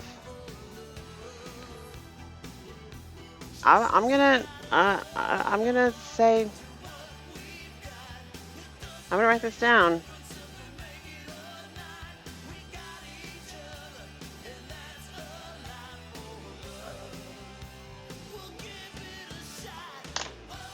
Look further up. Ask your vendor if they've changed their manufacturer. I did. I talked to my vendor. They have not changed their manufacturer.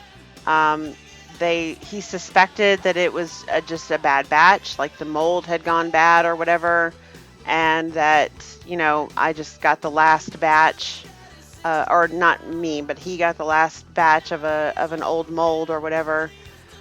I mean, I don't know what the problem is. I suspect that the the neck is a little too small, so it's not catching the nib, the nozzle quite as well. I'm not sure. I don't know. That I did, but I have talked to them. But so you guys are adamantly against us switching. I mean, I'm gonna point that out to David. If you guys are adamantly against it, because I mean, we are getting to the point where we're not really sure what to do. I can't have, you know, we are in such a precarious place right now with, you know, sales are down, you know, new customers are barely trickling in, you know, people aren't ordering as much. And on top of that, if I've got defective products out there, then they're not going to come back to me. I haven't, my bottles, have you been having any trouble with the tips popping off of the bottles you get from me? That's what I'm asking. Has anybody experienced any problems with the tips popping off of the bottles when you use the e-liquid?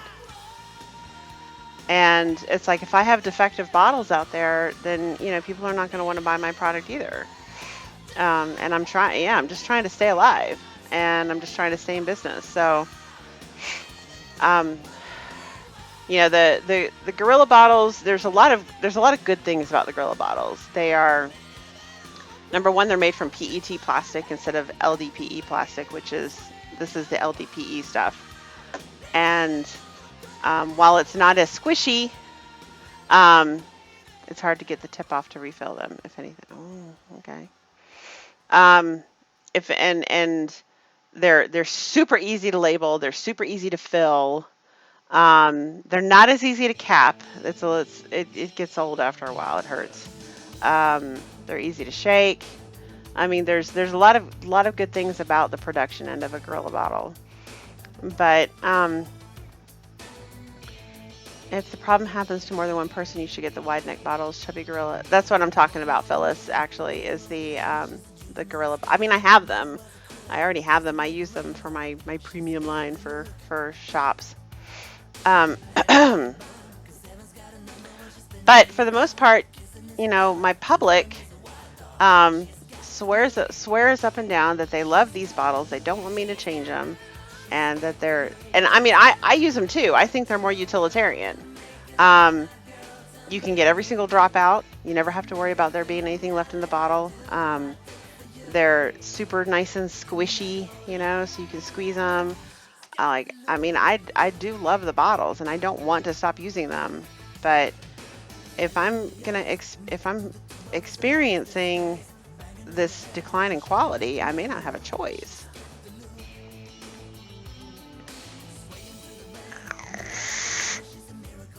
I did not. I totally forgot about that, Aries. Did I? Wait. Maybe I did. Hang on.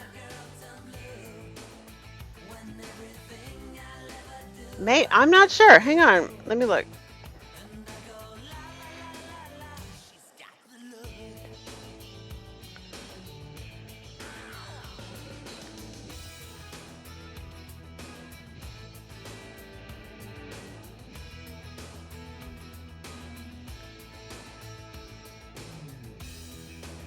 Yeah, I did. I totally did. I forgot. Did you send me... You sent me a picture of a business card, is that right?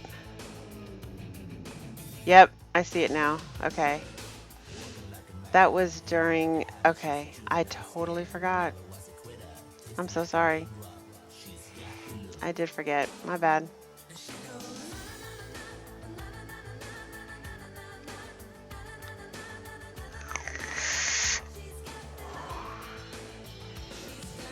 Yep. I mean, the Gorilla bottles are definitely more expensive. But I mean, I don't know. I've been seeing a steady decline in quality. And when we first got them, like, hi, Michelle, how you doing? Well, good, because I didn't send them. You know what? I'm gonna put a sticky note on here.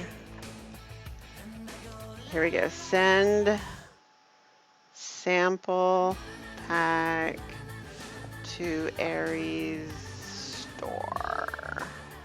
There we go. Sticky note on my monitor. So it'll be there, so I will remember it. Have I seen the flat 60 ml bottles we have in the UK? They fit nice in shipping. I don't think got the flask bottles. Ooh. Haven't ordered a smaller bottle in quite a while though. Well, it seems to be the 60s are the main problem. I am having a little bit of a problem with the 120s, but not as much. And like I said, pulling the nozzles out of the caps and applying them individually so that I can make sure that they sort of click into place seems to have definitely fixed the problem. I actually had my mother go through all of them and put tips on all of them and pull out the ones that were bad. Hi Rob. I need to see these flask bottles. All right, I'm gonna just do a search. Flask e-liquid bottle. Let's see. I'm not seeing. No, it doesn't come up on a Google search. Does anybody have a picture? I gotta see what you're talking about. I want to know what this flask e-liquid is. That sounds awesome.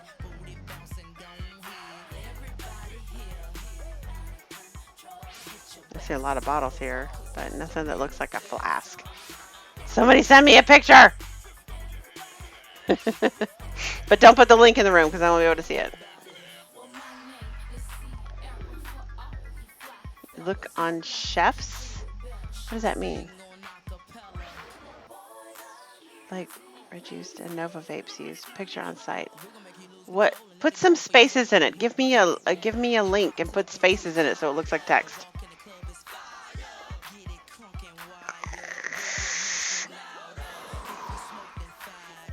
Yeah, Stephen, there is a big flavor survey that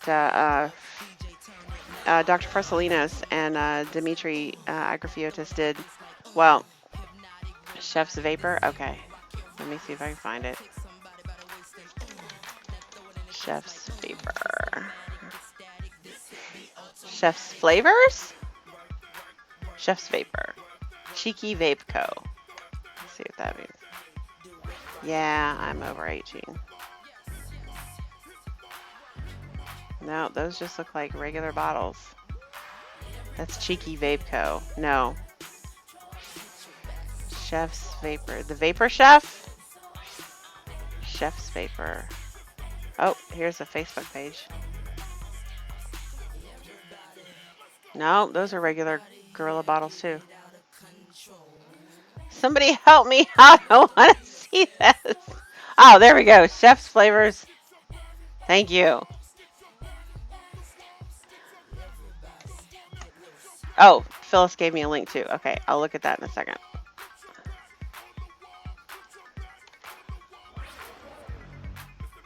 Let me,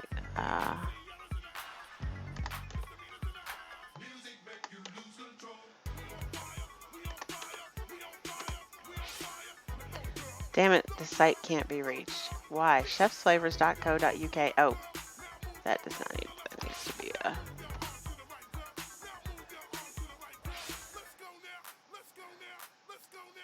Oh, look at those. Okay. Okay, so you guys can see this.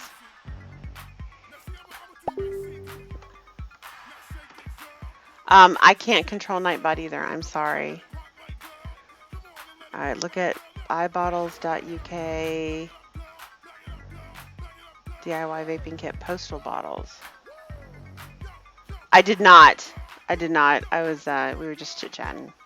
Talking about advocacy and politics, and we're talking about being sick, and you know, some people have the flu right now, and I know vaping has definitely shortened my flu time.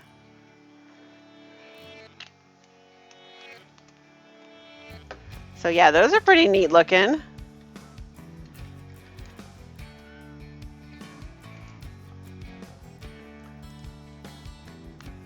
$10, 120 ml thin flask bottles. That's interesting.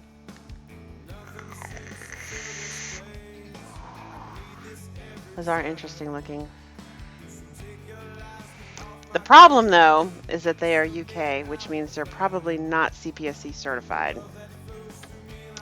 That is another obstacle that we have to overcome, is that they have to be CPSC certified. That is the Consumer Protection Safety Council. And if they're not certified, if they're the little child resistant cap is not a certified child resistant cap, cannot use them. There's also a flow restriction, which I know you guys in the UK have flow restrictions as well.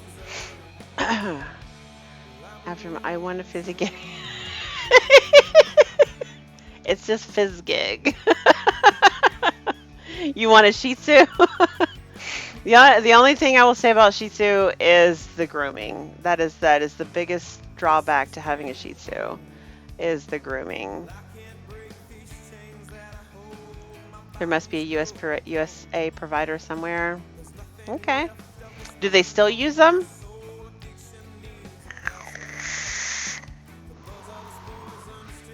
You find it hard to open? Just because you find it hard to open doesn't mean that they're CPSC certified. Or may same add your old bottles, just the shape. I mean, I prefer the LDPE. Now, there are drawbacks to LDPE, okay? LDPE is actually a breathable material, okay? Which is one of the reasons why we shrink wrap them. We shrink wrap them with the plastic helps cut down on the breathability of the bottle while it's sitting.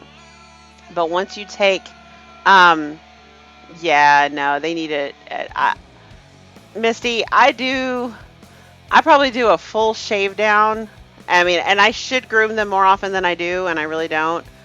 They probably get, and I basically just let them grow out until they get really fluffy and it gets pretty bad.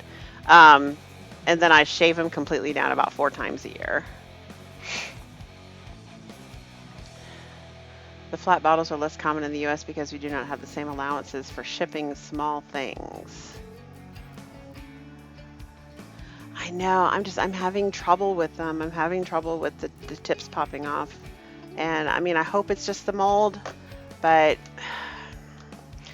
it's frustrating, you know, and I'm passing along your thoughts to David because I know that we're going to talk about it either tomorrow or Monday about whether or not we're going to make the switch. But yeah, it's become a quality control issue, you know, and I can't have defective bottles out there. So I like my bottles too, but this is a breathable material, so your e-liquid will deteriorate. Well, not deteriorate. I want to say deteriorate. I mean, it's still fine, but it does have a slightly breathable quality to it. So your e-liquid will oxygenate faster than it will in a PET bottle. Gorillas are made of PET, and PET is solid. It doesn't breathe. Oh, I got a message from Sloan. Ah, thank you. Okay. Nova Vapes. Okay, Nova Vapes with their bottles. Okay. I see ya. They're letterbox friendly. There's a few companies using them for that. I mean, I could see that, how they're really cool to ship. Like, that would be nice.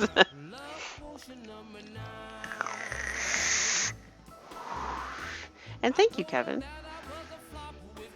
But yeah, the grooming thing for Shih Tzus is insane.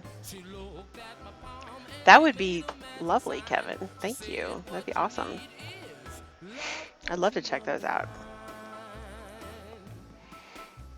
Oh, well, I'm glad you're back, Michelle. I was just saying, though, that the grooming thing is definitely the biggest problem with Shih Tzus because their fur is not really fur. It's like hair. And it gets long, it gets tangled, it gets matted, it gets stained. It's very difficult to keep up with them, and it seems like the older that, because my my dogs used to be a lot better with me grooming them. It seems like the older they get, the crankier they get. They don't really like me grooming them anymore, and it's not like it's something that, you know, I haven't done with them ever since they were, you know, well, Miha I got when she was 6, but I've done it with Fizzgig ever since she was a baby. But she still hates it. And she's getting more and more. Your cockapoo? Yeah, cockapoos are like that too. But with Shih Tzus, their hair never stops growing.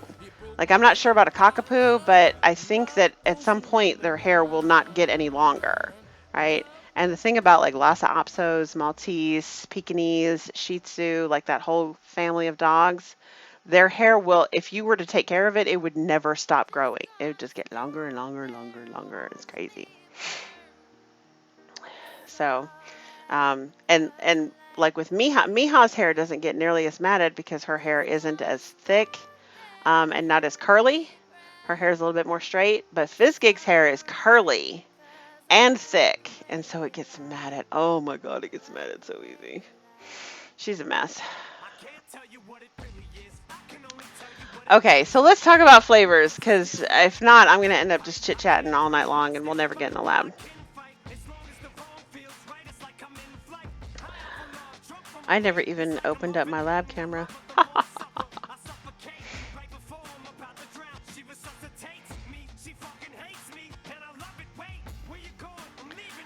Your childhood dog was a cockapoo.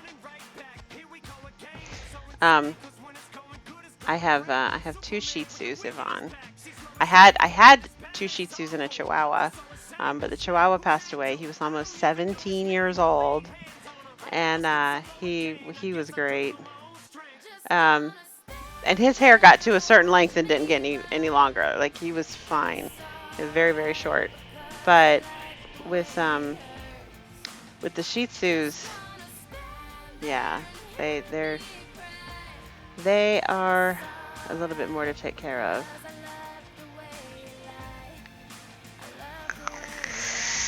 All right. So what are we gonna make this week?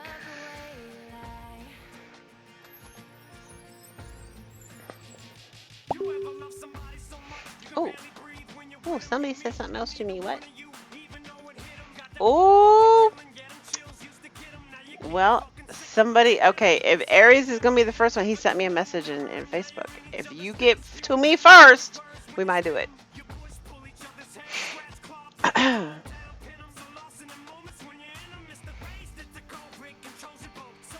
I'm just waiting for some ideas here. Because there was, okay, Bam Bam came up with one. Pomegranate green tea. We could do Red Saber. We could do Red Saber. I don't know what his idea is for Red Saber though. Oh, let's see what he said. We're gonna do a twist on Blue Saber.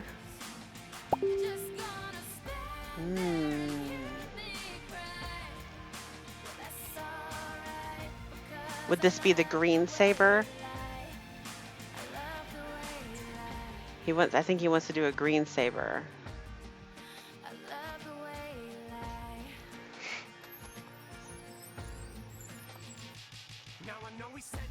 No banana this week? No, there won't be any banana in this. I got Higgy Six channel. Oh, thank you very much. I want a cinnamon oatmeal cookie or a snickerdoodle. I have an oatmeal cookie. Well, I have an oatmeal raisin cookie. I don't have a cinnamon oatmeal cookie. Thank you, Yvonne. It was rough. He was a good dog. He was a little chihuahua. Oh, he was so sweet. Here, wait, I got a picture of him. All right, here we go. I'll show you a picture. All three of them together. It's so cute. Let me find a picture of them.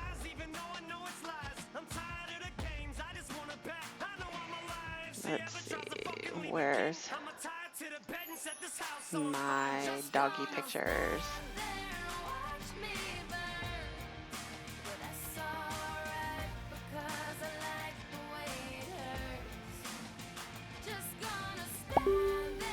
Alright, I'm gonna find it. I know it's in here.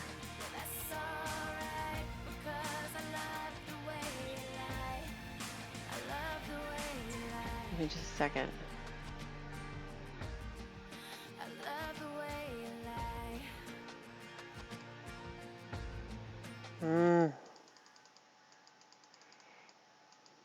Ah, here we go. There we go. This is my desktop. So the one on the left is Pepper. Fizzgig is in the middle, and Miha is on the right. This is just the babies.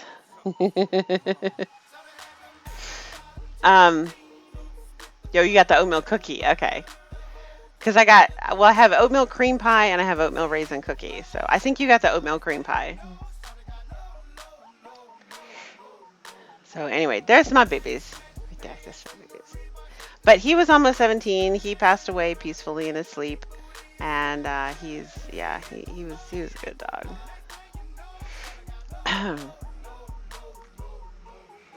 Okay.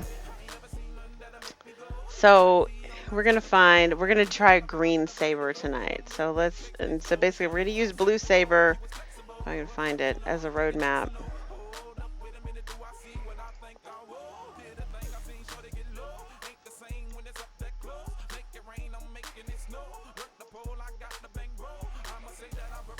All right, let's call this Green Saber. Okay. So now you said you want to back off the blackberry. Do you want to back off the blackberry or do you want to remove the blackberry?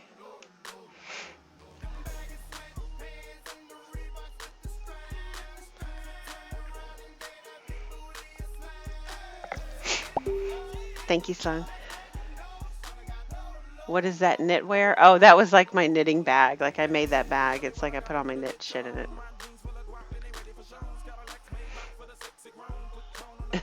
Oh, Ivy was trying to kiss the computer. That's so sweet. Yeah, no, that was just a it was like a bag that I made. Actually, it was supposed to be a bowl. It was supposed to be a yarn bowl, but I just extended it up and put handles on it, so it made it a bag.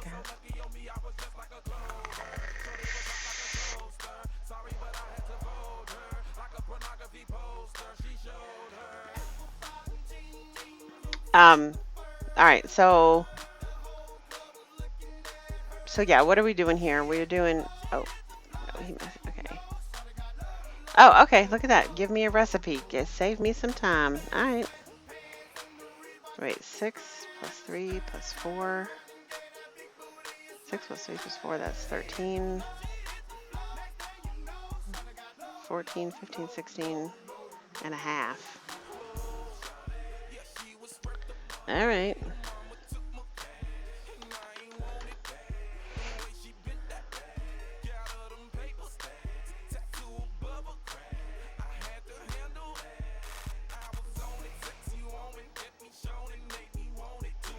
All right, I'm working on this here. I'm working on it. Here we go.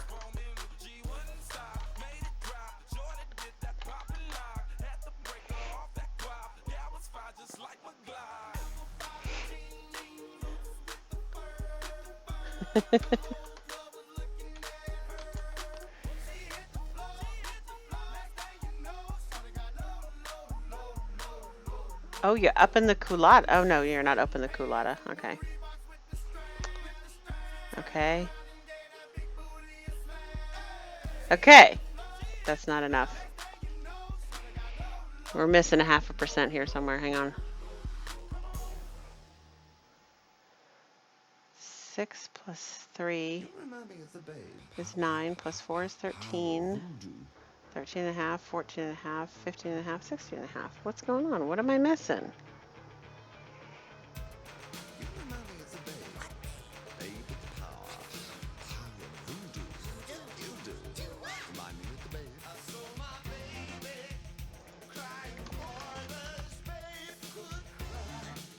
Okay.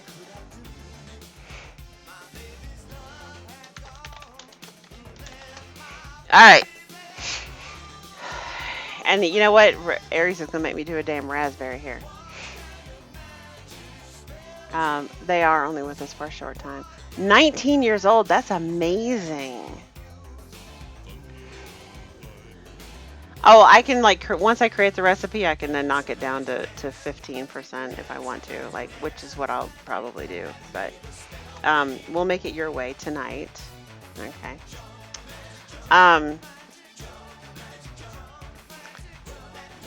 Let's see. You need my, wait, what? I tried knitting and crocheting. I'm left-handed. It was very hard for me. Well, I'm not left-handed, but I do love to knit. I'm not very good at crocheting. I'm not saying I couldn't do it. I've actually kind of been considering trying to learn it again. I learned it once when I was much younger, but I could never quite remember the sequence of the stitch. Like there's a special sequence to the stitch, and I always had a hard time remembering that. But I'm very good at knitting actually, and I can do. Yeah, I can't see anything after that, Stephen.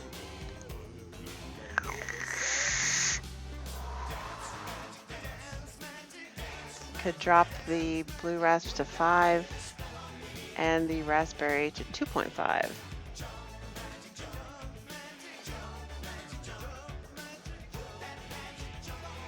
Okay.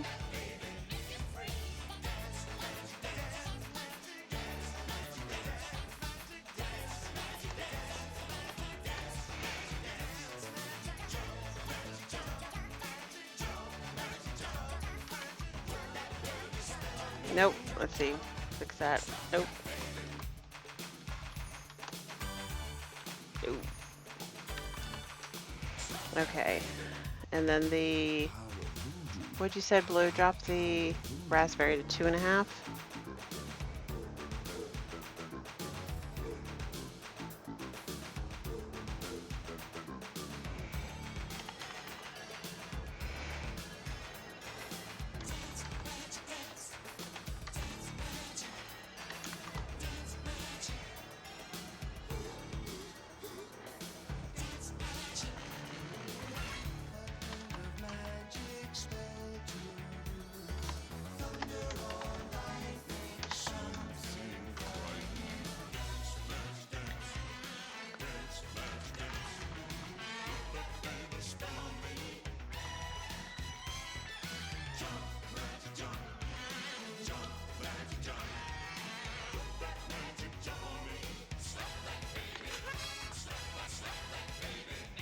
Okay. All right. So now we're at our 15%.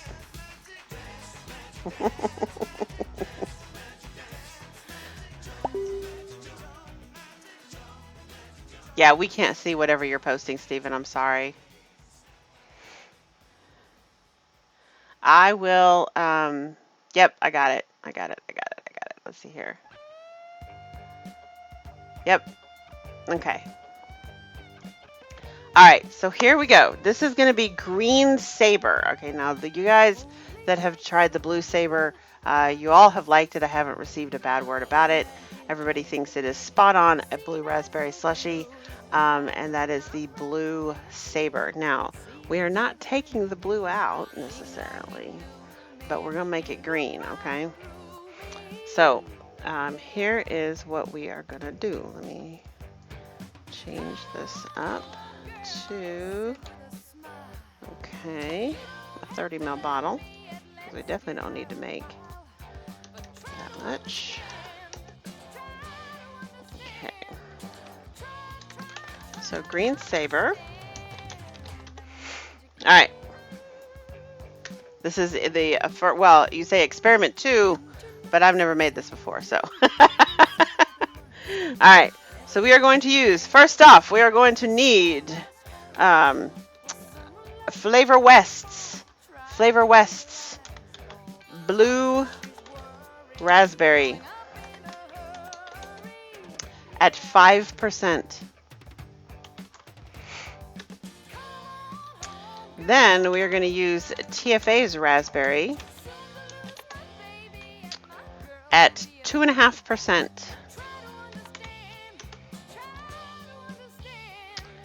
Okay. Then, oh, you have? Oh, nice. Okay. Then we are going to use Capella's Green Apple at 4%. Then we're going to use TFA Culotta at 0.5%, which is just going to be a couple of drops in the bottle. Then we're going to throw in 1% of TFA sweetener.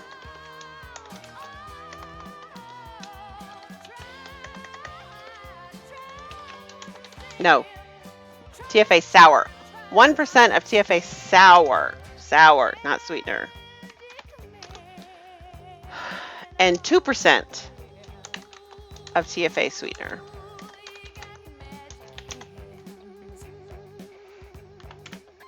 Okay, so let me go over this again. So we're going to use Flavor West Blue Raspberry at 5%. TFA Raspberry at 2.5%.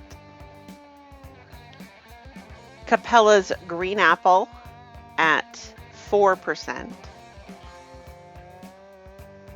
I don't think I did, but okay. I did say it this time though. Okay, so Flavor West Blue Raspberry 5%. TFA Raspberry at 2.5%. Capella's Green Apple at 4%. TFA Culotta at 0.5%. TFA Sour at 1%. And TFA Sweetener at 2%.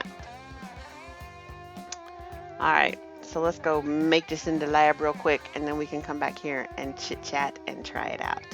All right, I'll see you guys in a minute. Oh, I gotta get my lab cam up.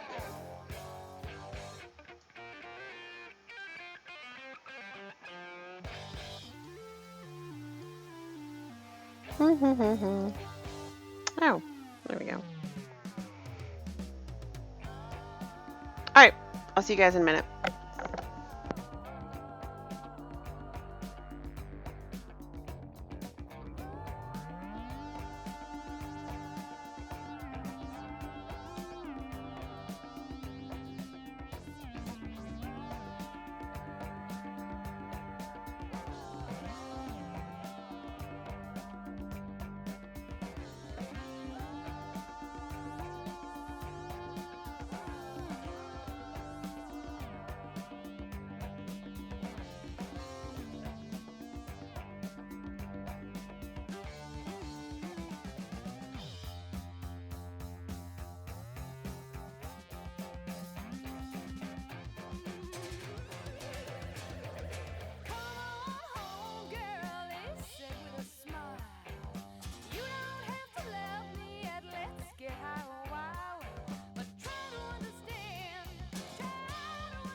All right, now I want to remind you guys that I cannot see the chat because I am sorely lacking in a computer here in the lab. Well, I do have a computer. It's a laptop though.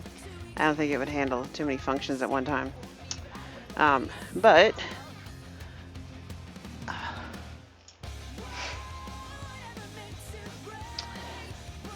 I gotta have the recipe up so I can see what I'm doing.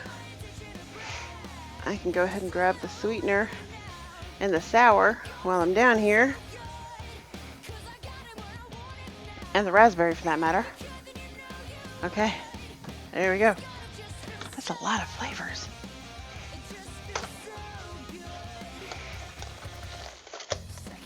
So when you're doing this, please be sure to always use protection and wear your nitrile gloves when working with the nicotine. That's my Julia Childs. I'm not doing a very good. It didn't really sound like Julia Childs.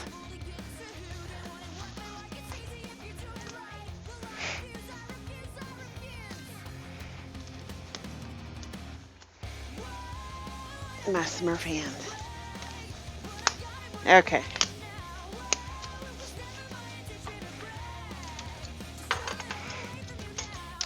So what else do I need? I need my blue raspberry, which I did just use recently. It should be right up front.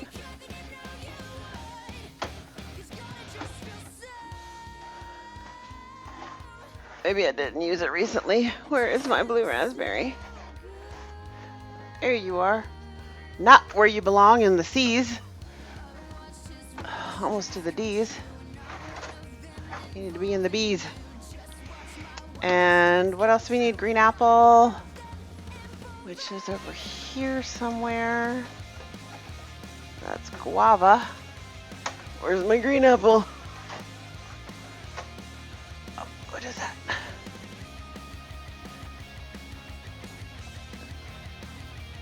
Oh, that's grapefruit. Ah. Green apple, where are you? Oh, I see a Capella's. Is that the right one? No, that's lemon lime. Well, crap! Where's my green apple?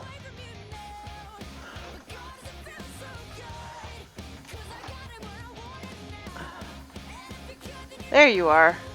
Again. I can tell David did inventory last time. Shit's all out of place.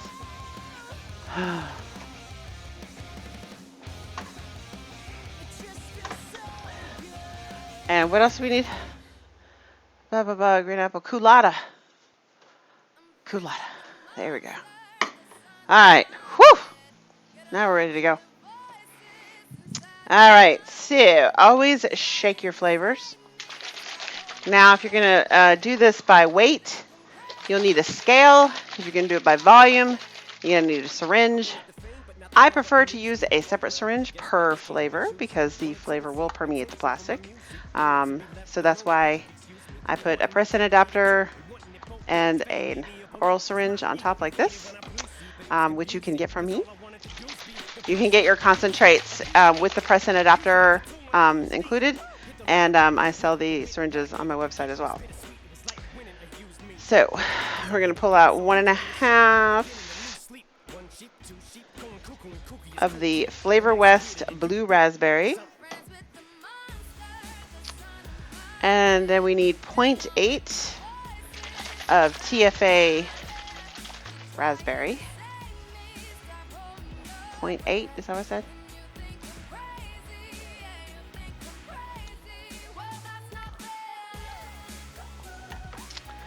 Next up is Capella's Green Apple. That has some sort of foaming agent in it. It always foams up. Alright, so 1.2 milliliters of green apple. Alright, Culotta. Now, Culotta is a very potent flavor. Alright, if you are not looking for your flavor to be minty, you do not need much. We're going to put 5 drops. 5 drops. That's 0.15 of a milliliter. Alright, So I'm gonna pull some in here, and I'm gonna go. 1. Fuck. I don't know how many came out. I'm not sure how many came out. It just scored it out. Let's start over, shall we? So dump that, because the culotta would ruin this, okay? Culotta will ruin this. All right, so do not put too much in. If you are looking to make something cool, like have a cooling effect, all right? All right, I just dump that, because that's not, yeah. The culotta will ruin it. So let's start over, shall we? All right. 1.5 blue raspberry. 0.8 raspberry.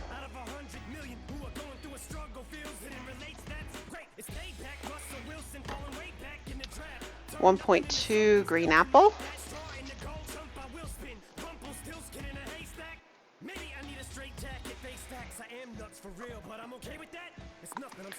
'All right, let's try this again. 5 drops. Okay, that's all you need. Maybe loosen up your syringe a little bit. Make sure it doesn't want to push out a whole bunch at once. All right, I want to do this. 1, 2, 3, 4, 5. Okay, I put like the teeny tiniest amount of pressure on it. All right, how much? Sour. 0.3 on the sour.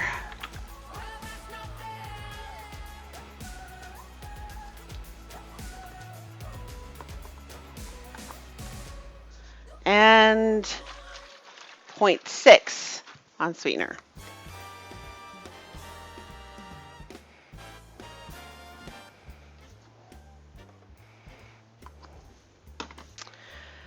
Okay, so what's next? We need some nicotine, which I keep my nicotine in the same kind of bottle with the same kind of press-in adapter and the same kind of syringe. I need 0.9. This is really why you're wearing gloves, guys. Your nicotine, okay?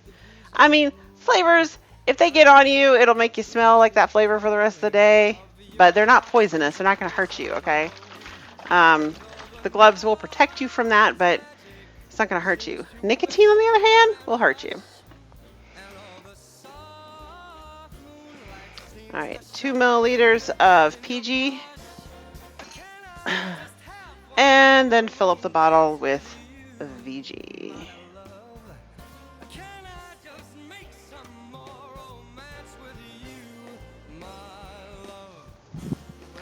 All right. And then we need a cap.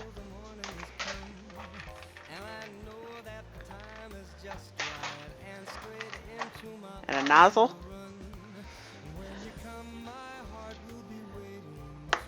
See, it clicked. I'm not having trouble with the 30s. It's the 60s that's the problem. All right. So shake it up until you do not see your ribbons. You will see ribbons of PG throughout your bottle. So shake it up until the ribbons are gone and it is clear. All right, let's go check it out. See you back at my desk in a minute.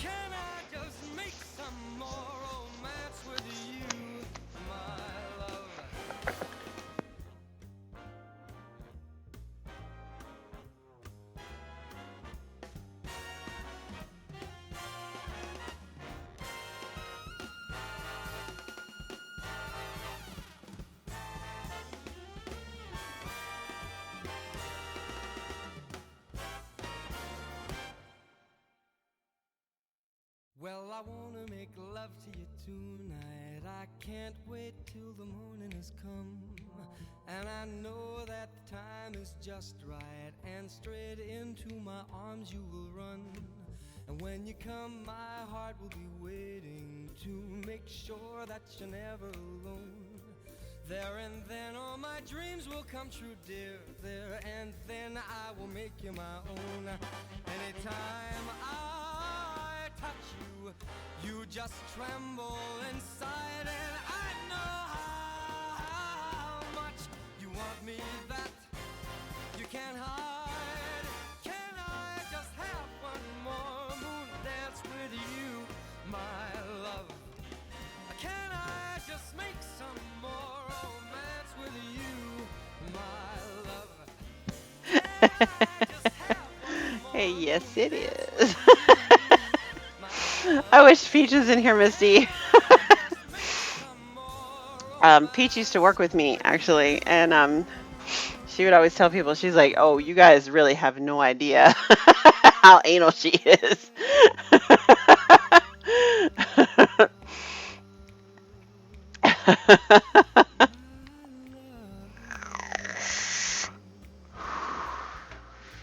All right, so what we talking about? I just want one. Okay, so you guys didn't ask me any questions. Good. Who let the dogs out? Go to Sonic, Taco Bell, convenience stores, buy a treat drink. If you enjoy it, break it down and replicate it in any liquid form. That's why I've done it. Oh, thank you, Misty. I try. It's actually better than it was. It was getting a little bit crazy. And I bought some new shelving and stuff to try to, like, it was getting way too congested. So now I have everything I need where I need it, and I have enough room to work. It was getting too much. So, but yeah. So, alrighty. Let me go ahead and save this so I don't lose it. I do have the bottle in the patented boob steeper, by the way. Hi, Saints! Actually, if you must know, no, not if you must know, you should know, that our cherry limeade and the cherry limeade was absolutely done as a direct mimic of Sonic's cherry limeade slushie, and the strawberry limeade was basically just a roadmap from the, I made the strawberry limeade using the cherry limeade as a roadmap. But yeah, that was absolutely taken directly from Sonic. So if you're interested, if you like Sonic slushies, especially the cherry limeade or the strawberry limeade, my vapes, my flavors are pretty close.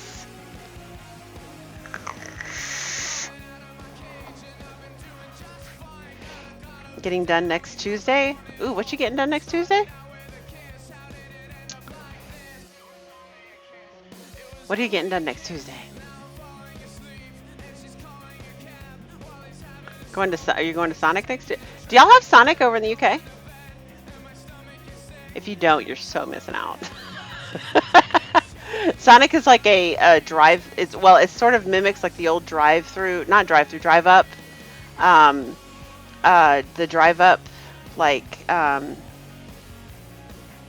they called them drive-ins, I guess. They called them like a drive-in restaurant.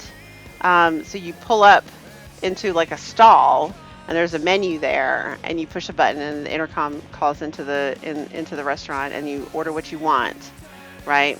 And then and they bring it out to you. They used to bring them out on roller skates, which was awesome, but I think there was some liability on that. I think they got in trouble for that. But then they, like, the little bellhop would come out, and they would bring you your food to your car, and then you could just eat in your car. They have a drive-through as well, which is of course the food you just get on the go. But you can just sit there in your car and you can eat in your car. It's great.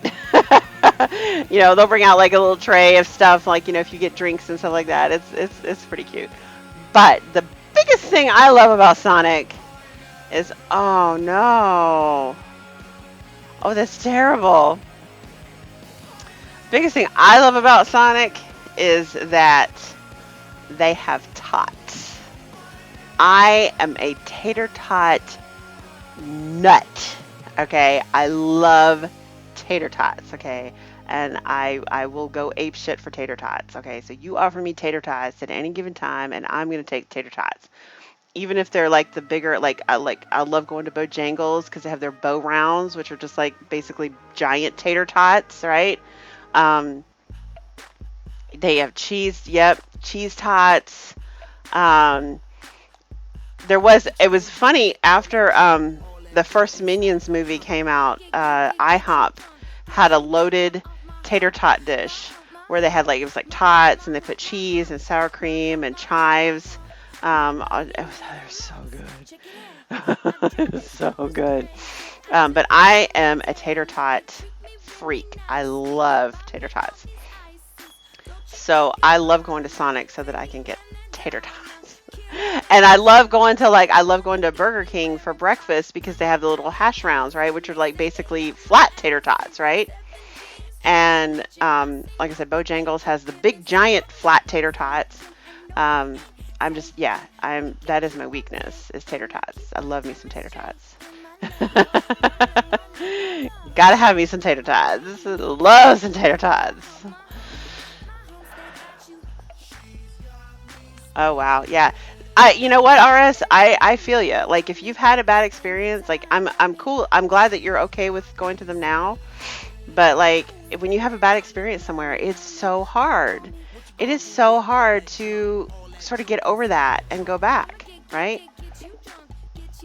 I have not been to a Checkers in 23 years. Almost 24 years. Excuse me. Almost 24 years. Why? Because it was the first week I was living in my house, which would have been May of 1996, right? And there was a Checkers that was right near my neighborhood, and my mom had called and she said, "Hey, I want to come over. I want to help you, like, put together furniture and like, help you unpack and stuff." And I was like, "Okay, great." She said, "I'll bring you lunch," and she did. And she brought Checkers, and when I got to the end of my fries, I dumped my fries out onto the paper with my burger, and a little bit of a roach came out with it.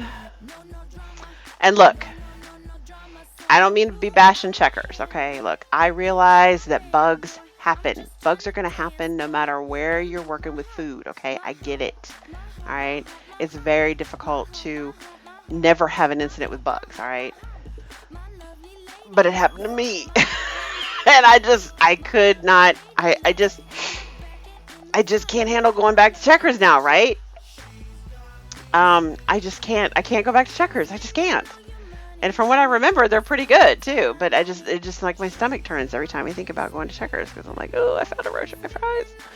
And it wasn't a big roach; it was a baby roach, which means it had brothers and sisters and a mama.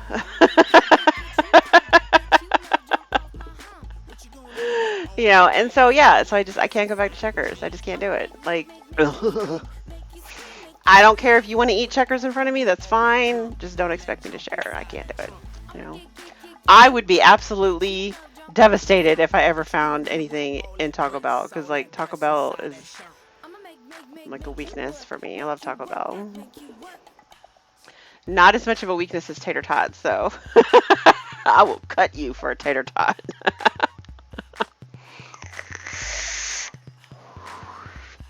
Oh, there used to be a drive-in not too far from me, and there used to be car hops on roller skates. Yes, that's what Sonic is like, Yvonne. That's what it was like, that, car hops. I said bellhop, but I meant car hop. They might still do that. I mean, I would imagine the skates are optional. You probably have to sign a waiver so that you don't, sue them whenever you kill yourself. Or your family doesn't sue them when you break an ankle. All right, so what did we make last week? Ooh, we made that blueberry banana milkshake. Let's see how that fared. So that's been sitting on this RDA all week long.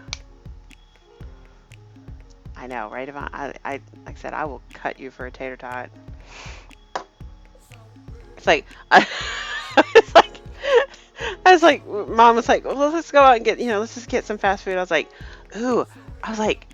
Sonic has tots.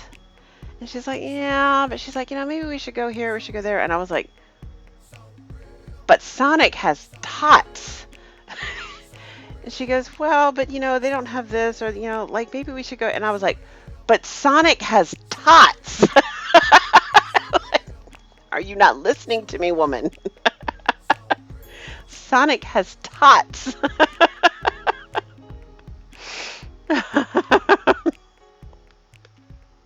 All right, so this was the blueberry banana milkshake from last week. So let's see how this has fared.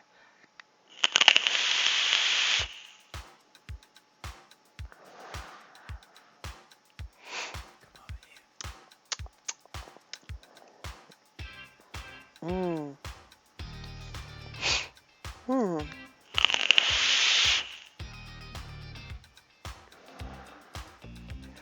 The blueberries kind of disappeared.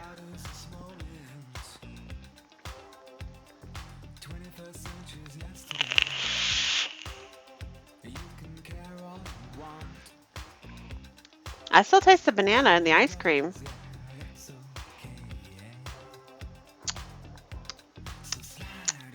Potato pancakes. Yeah. Tots. Sonic has tots. When I go to a restaurant and I see that you can substitute tots for fries, I'm like, tots! Give me tots!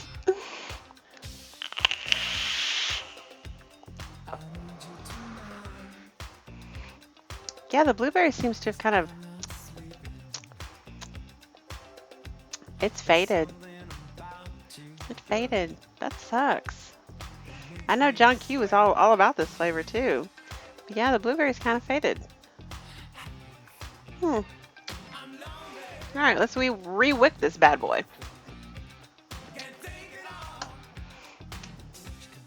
Double onion rings is greater than tots. I do like beer battered onion rings. The beer battered onion rings rock. But onion rings are, they're okay. But tots, let me tell you about tots. Oh, I love me some tots. All right. Now, I know I usually refer you to Muji cotton, and if you are wicking something like the Zeus X or some other RTA, I highly recommend you go with Muji cotton. It is definitely denser and thicker, and plugs up those juice wells really, really nice. Okay, but in my opinion, when doing a Scottish roll on something like this, Puffs is the best way to go because it's not as thick. It is a thinner cotton. It is easier to do the Scottish roll with the Puffs than with the Muji. So different cottons for different folks, for different applications. Let me tell you about tots.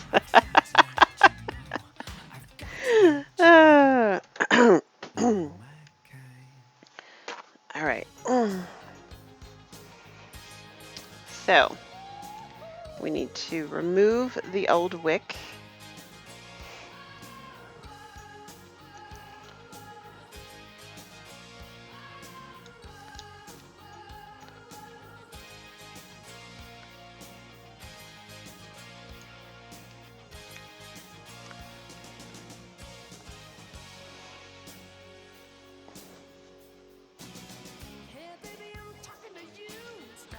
All right.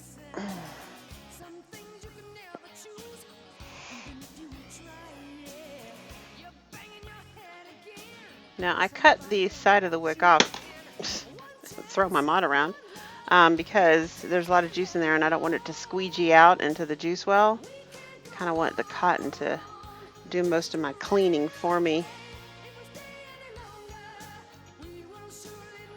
But whatever cotton doesn't come out will certainly get burned off here when I go to pulse fire it and clean it. Okay.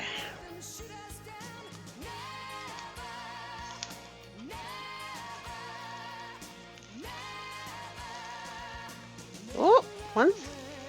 That doesn't usually happen.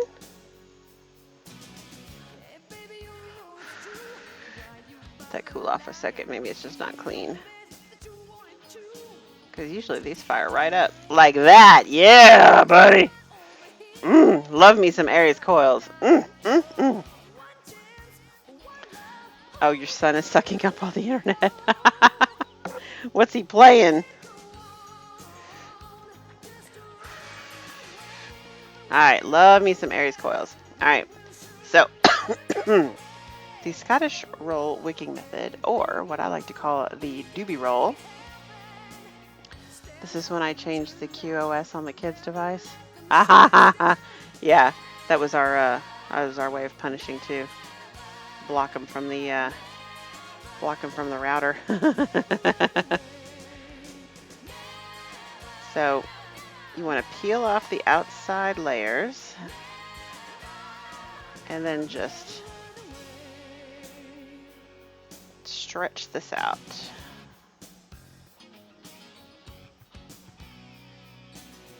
You don't want to break it.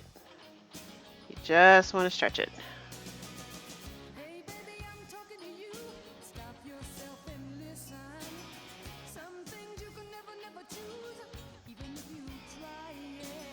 Now this thing will stretch quite a bit.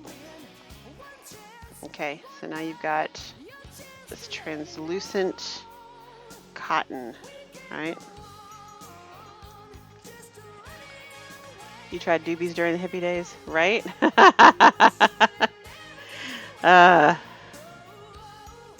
Oh, Aries, I bet you like that. Yeah, you're finally not having to share your bandwidth with anybody. That's awesome.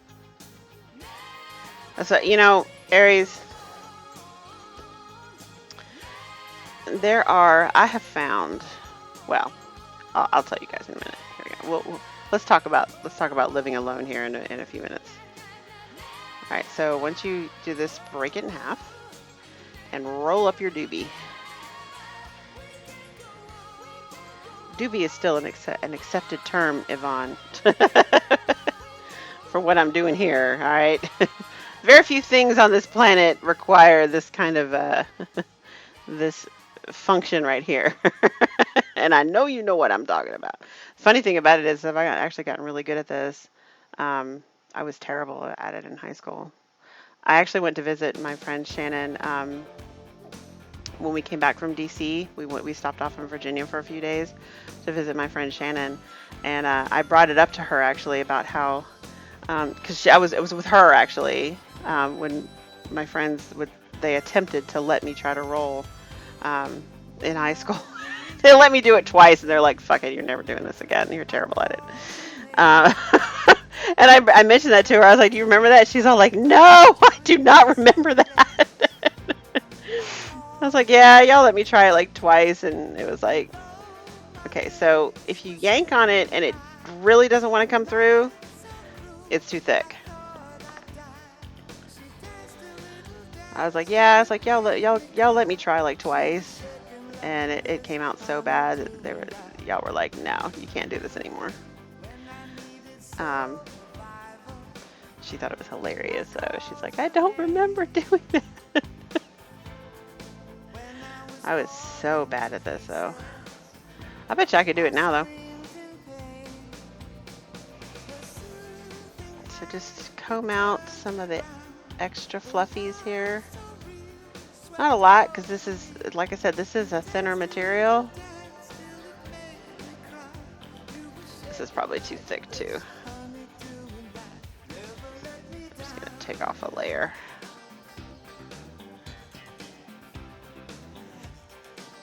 You need to play Doobie Brothers music.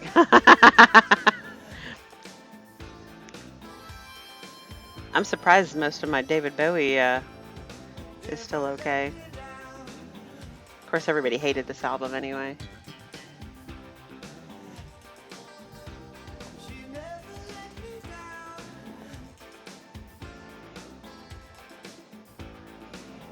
All right.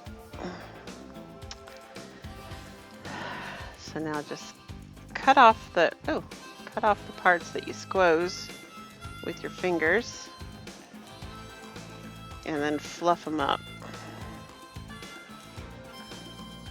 Don't forget to fluff. It's very important that they be fluffy.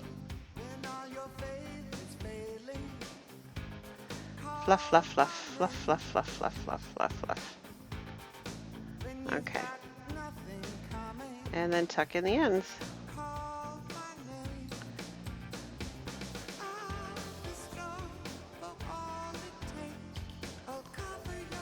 All right.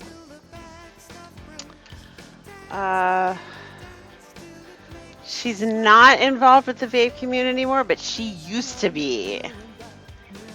She used to be. And guess what? I think she's getting involved again. So, like, well, at least with me. So. All right. So this has been steeping in my boobs. So it's nice and warm, and hopefully, as you know, the steeping process has been sped up a bit. So we're going to call this one Green Saber.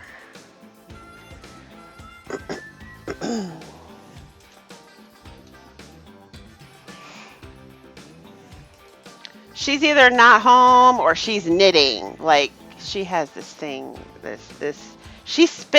Michelle spins her own yarn. She spins and dyes her own yarn and then knits these amazing things. And I don't know if I should be proud or ashamed to say that I totally got her into it. Like, I don't spin. Oh, that's tart. Oh, my goodness, that is tart. Oh. Whew. That is tart. I don't know if you need the sour in there, dude.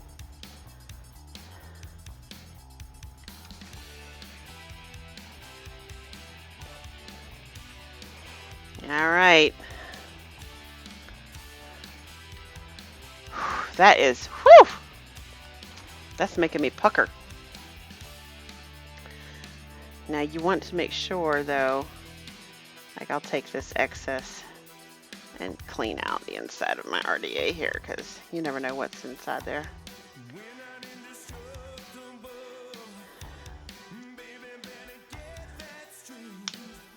All right. Yeah, I think it's going to be, because Capella's green apple is very, very tart all on its own, so you may not need the extra sour. Joyce used to spin her own yarn and then weave it on a jacquard loom. Oh my gosh. It's like tart. But that was the finger test. It may vape differently. We shall see. Now this shouldn't be much of a steeper juice. All right, there's nothing creamy in here, so there's not really a whole lot of development for the flavors to make. So it should be good to go. Make sure who gets that 3-year government survey link. Who? Michelle? Who? Wait, who needs the 3-year, the COPD thing? The 3-year follow-up? Who needs that?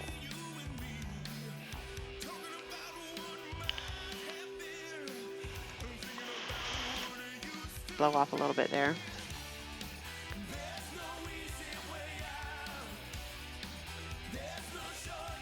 Oh, okay. Let me put that in here. Let me get that.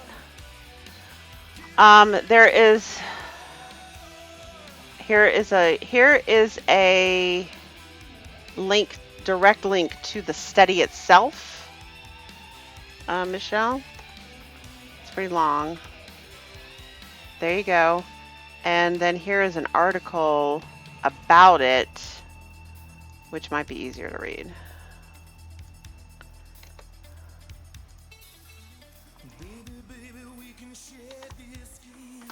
There you go.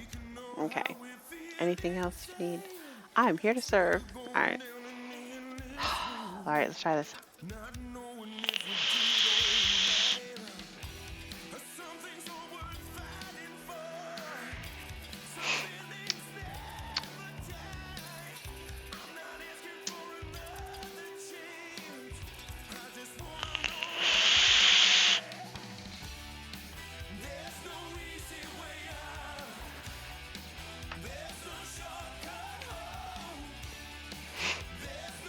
I don't like raspberry.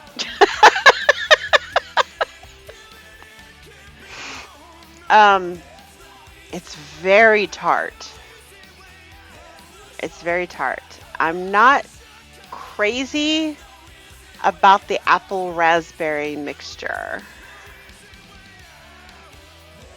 but that could just be me. It definitely has an interesting flavor. I can taste the apple. I can taste the raspberry. Um, well, the blue raspberry.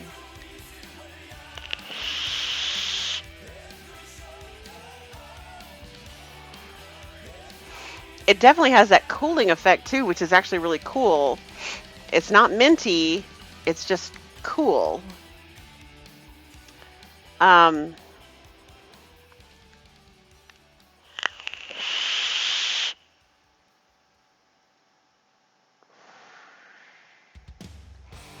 and a little perfumey.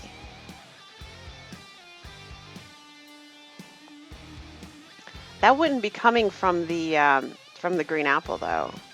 That would be coming from the raspberry. Not so much the blue raspberry, but the TFA straight up raspberry. That that's the one to me that gets perfumey.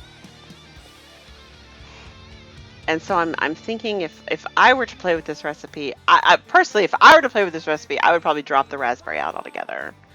And I'd probably bump up the apple and maybe eliminate the sour altogether, in my opinion.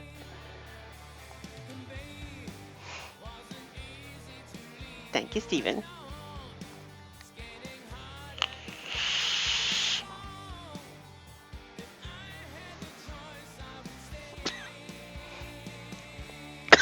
Oh, gave me a little bit of a cough there that time.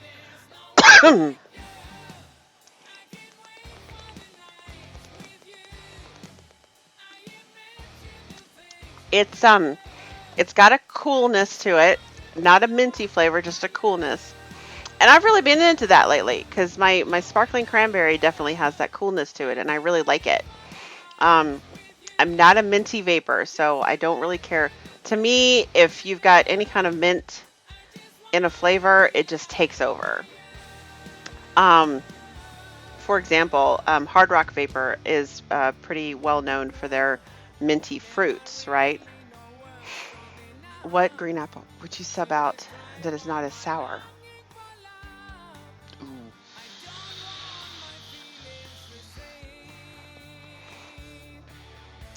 Well, TFA has they have a green apple and they have a Granny Smith green apple.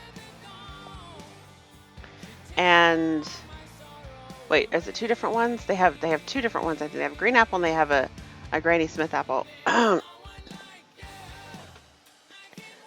But I personally don't care for them. Um, I don't care for TFAs. I have them, but I don't care for them. Um,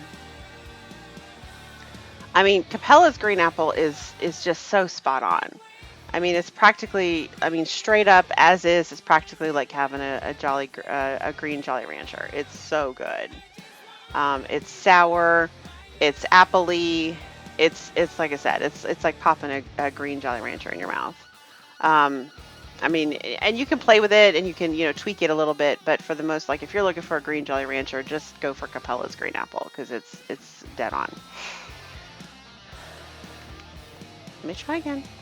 It's the second round usually gets better.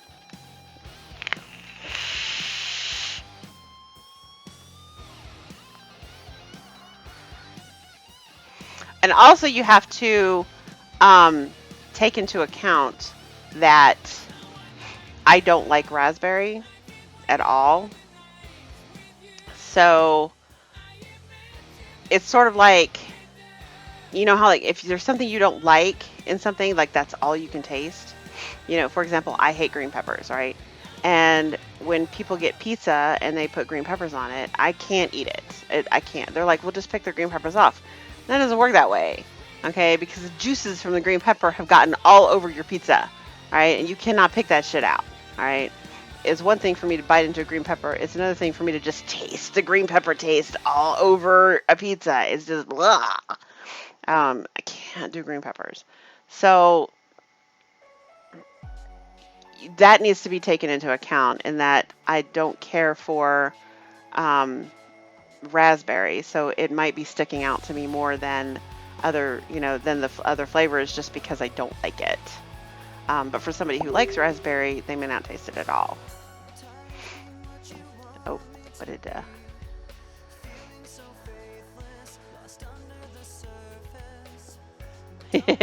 okay, he sent me a new recipe with without the TFA's raspberry in it. So, does the perfume go away if you change the watt? Okay, I'm at 55 watts right now, so let's try it at. Whoops.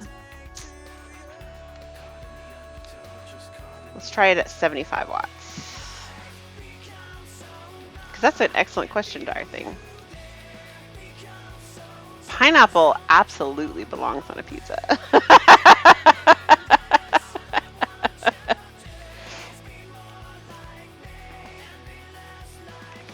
We took the blackberry out.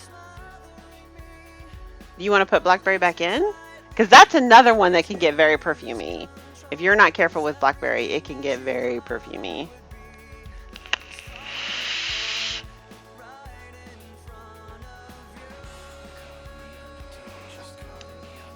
That actually helped, Dyer.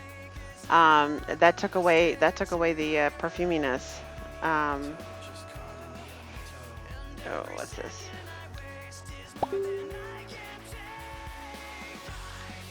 Oh, I changed my mode somehow.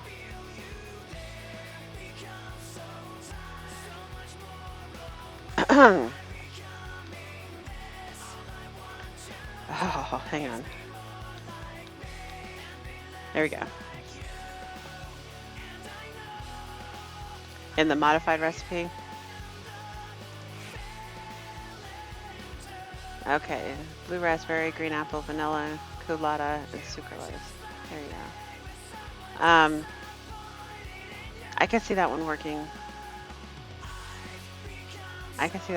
That would give it a little bit of a tiny bit of a cream flavor to it, actually, with some vanilla.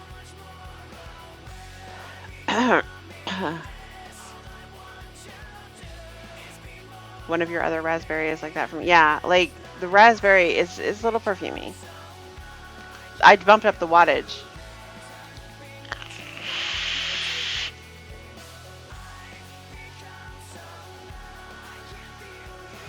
I guess I want to taste more apple, and I don't necessarily at this point. The apple and the blue raspberry are definitely kind of fighting with each other. And because I don't care for raspberry, like I want the apple to come out more, and it's not.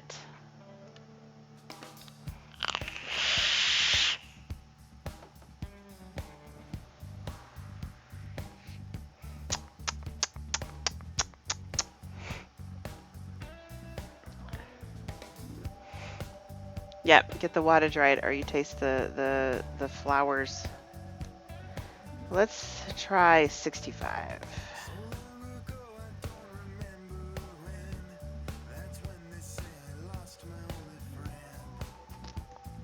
One of these days I'm going to make a homemade pizza and experiment with a small bits of lime in it.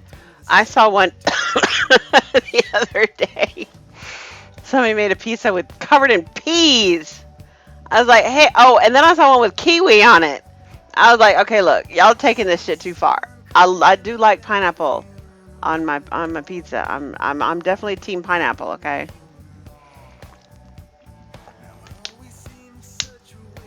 But I don't like peas to begin with.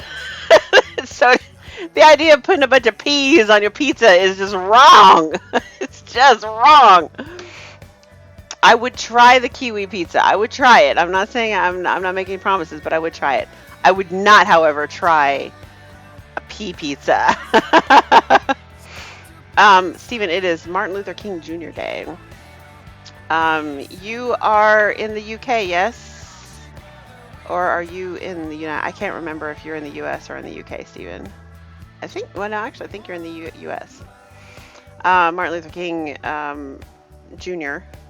is was a political activist in the 60s for equal human rights, and he was assassinated actually.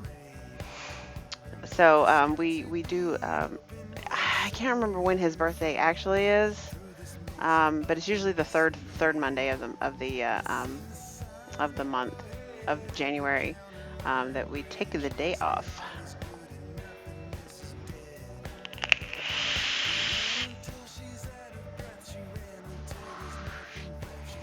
Lime marinated chicken. Now that sounds delicious. Tuna and corn in Japan. I would try corn. I would even try tuna. Peas, I'm not going for peas.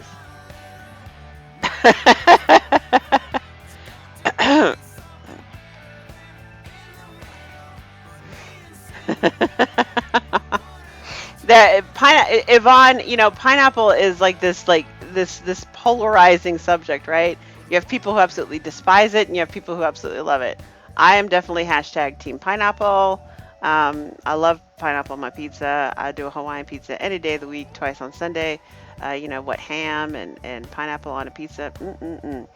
But you have other people who just find it disgusting. For my daughter's baby shower, she asked us to bring the pizza, and I was like, that's fine. So we stopped. We got like 5 pizzas, I think, for her baby shower. And I got like 2 cheese pizzas and 2 pepperoni pizzas, and then the 5th pizza, just to fuck with people, I got a pineapple and ham pizza. Trump better do something about this PMTA. I know. I actually, that was something that we were talking about earlier today, actually. Oh, barbecue pizza is awesome. I love barbecue pizza. Yum. Barbecue chicken pizza.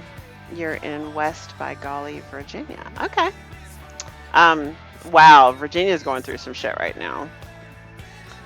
But we were talking about that just today, actually, because we were discussing, will this PMTA stuff and will all of that, will it affect, will it cost Trump the election? David doesn't think that it will. David thinks that, that yes, people will be mad, and some people may not vote for him because of it. But I'm like, look, I was like, there's a whole, the online community, the online vaping community is such a small percentage of the vapors out there, okay? Such a small percentage. And you have a lot of people out there that don't even know that this online community exists, right? They don't know about the forums. They don't know about the Facebook groups. They don't know about the Twitter accounts, right? They don't do social media necessarily. They just go to their store, their vape store, their gas station or whatever, and they get their little devices or they get their juice and they go home and they're fine, right? And they don't know about all this. They don't know about the regulations. They don't know about the PMTAs. They don't know about the flavor bans, because they don't pay attention, right? And in May, when all of this goes south, right?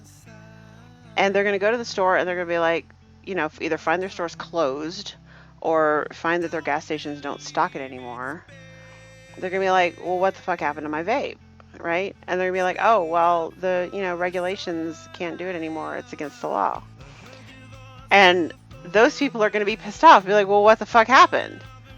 Right? And they're going to blame Trump. They're going to blame Trump for it. They have no idea what we've been battling for the last 5 years. And and instead of I don't think that those people, if they were going to vote for Trump, I don't think that they're going to necessarily run out and vote for a Democrat. But I think that they're just going to not vote. Right? I think there's going to be a giant majority of the vaping population that is going to be angry about it, and they're just going to stay home. They're just not going to vote. And if that happens, that could cost Trump the election by default.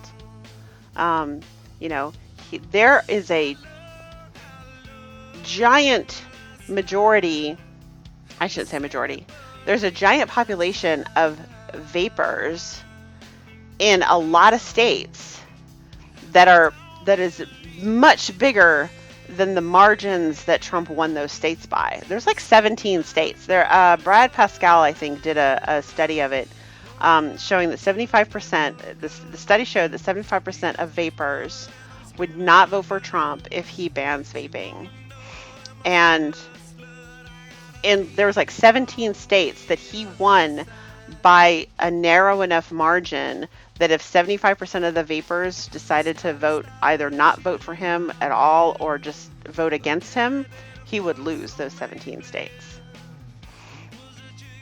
Oh, is it West Virginia? Okay, no, I thought it was Virginia. Virginia is having like I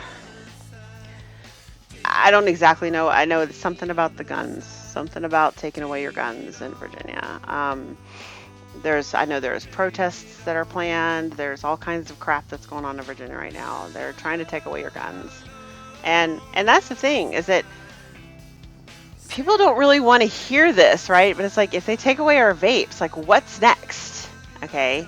Are they going to take away your guns? Are they going to take away they're already trying to take away our freedom of speech. They're already, they're trying to take away our religion. They're trying to take away our country. They're trying to take away our flag. Like, what's next, right? If they take away our right to choose a safer alternative, but not ban, that's the part that pisses me off. They want to ban this, but they'll still sell cigarettes on every corner. Do you not understand the problem here? Like, do you not see the problem? So, I mean, it's just, the gun grabbing is regular Virginia. Yes, it is. I didn't realize he meant West Virginia. When you said West by golly Virginia, I didn't realize the by golly was I'm in West by golly Virginia. I didn't realize that you were like joking around. West Virginia is different than Virginia. Absolutely. There's a reason why they're two different states.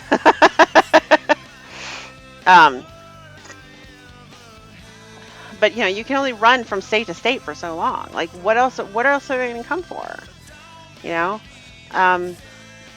They're doing, Oregon already signed a bill saying that that they are not going to they're not going to let their electoral votes go to the popular vote in their state. That they are going to save their electoral votes to go towards the national popular vote, regardless of what their state voted for, or like the people in their state voted for. Like, they're trying to get rid of the Electoral College. And, and people argue, oh, well, one vote should mean one vote should mean one vote. And why should the guy, the farmer living in Kansas, why should his vote count for more than, the person living in a one-bedroom apartment in Los Angeles? And, and it's like, okay, that's a fine argument, right? But the farmer that owns 600 acres of land in Kansas and feeds thousands of people every day with his crops, kind of has a little bit more say of what happens to this country, than that person that lives in, Los Angeles in a one-bedroom apartment, working at Quickie Mart, like, really, like, where's your stake here? And David actually argues that, David would argue that if you don't own any property, that you shouldn't even be allowed to vote. And I commented to him, I'm like, that would actually make you ineligible to vote, because technically speaking, he doesn't own any property. I do. And he's like, I know. He's like, and you have more of a say as to, what happens in this country than I would, because I don't have any property. I don't have any stake in this. I mean, I thought that was a little bit extreme. I wouldn't go that far, but the idea is that, Kansas, I don't know how many electoral votes Kansas has, probably 10 or 15 maybe electoral votes versus California's 55, right? But those 15 electoral candidates cover, however many, 1 or 2 million people that live in Kansas, right? So, like their votes, they say their votes count more.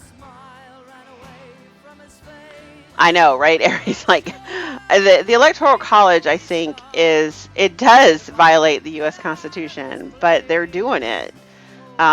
They want to get rid of the Electoral College. Absolutely, they do, and it just it blows my mind.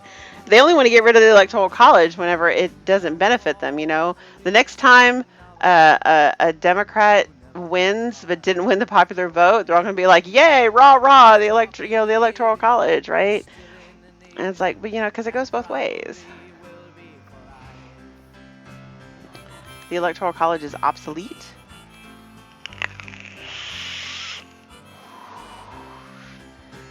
Oh, I'm getting ready to get off. I don't know. I think the Electoral College is I find it, when you look at the population of the United States, okay, you've got California, Florida, and New York that basically make up more than half of the country, right?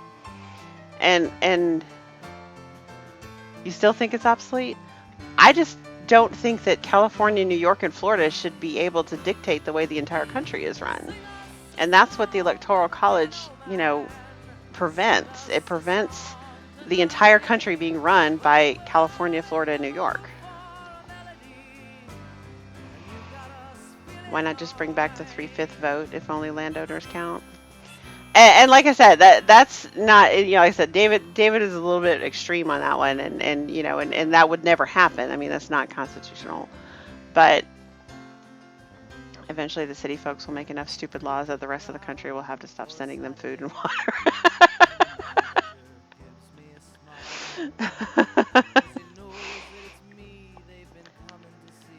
Yeah.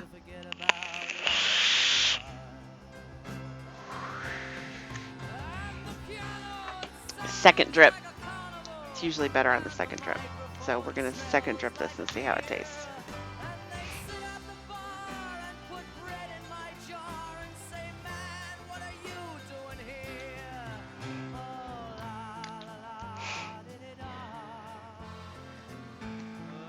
I'm just saying, they're trying to do it. They're trying to push the Electoral College to only use the national popular vote.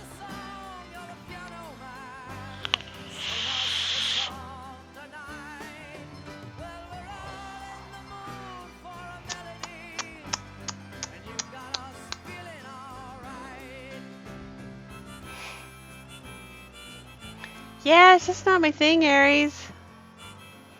Just not my thing. You consider the congressional seats that are counted that way part of it. If you read the Constitution, the Electoral College is in 3 major parts of the U.S. Constitution. And like I said, I mean, I think it's a brilliant system. Aries thinks it's obsolete, which is fine. Aries and I don't agree on everything. We don't agree on a lot of things, actually. But I just think that I just don't think the entire country should be run by California, Florida, and New York. Because believe me, the people who live in California, Florida, and New York have no idea what it's like to live in North Dakota, or Delaware, or Maine. Like they just don't. Everybody needs a voice. Oh yeah, no, don't assume party with Aries. Aries does this number. He bounces around like this all over the place. And I do too, really. I do too. David is definitely a conservative. He definitely falls on that end of the spectrum. I tend to bounce around a lot around the middle.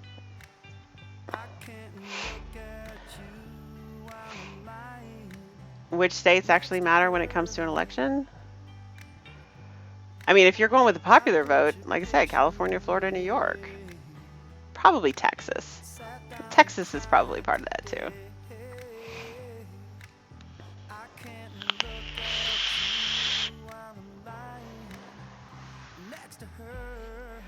But Aries will be the first one to remind you that Arkansas is probably the reddest state in the union, And Arkansas is the strictest on vaping across the country. I mean, they haven't done a flavor ban yet, so I guess maybe they're not still the strictest, but they were definitely the first to be the strictest. Well, they all matter. They all matter, and that's it. Like, I mean, if you campaign, and it prevented the party from not being able to from campaigning in just key states, right? If you only campaigned in California, Florida, New York, you're pretty much done as far as for popular vote. Like, that's it. You wouldn't have to pay attention to the rest of the country. I'm not loving it, Tetley. But I don't like raspberry, and he knows that.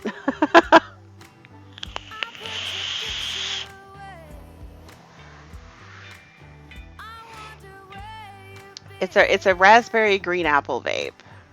It does have that coolness, though. That is actually kind of cool. Gives it that slushy feel.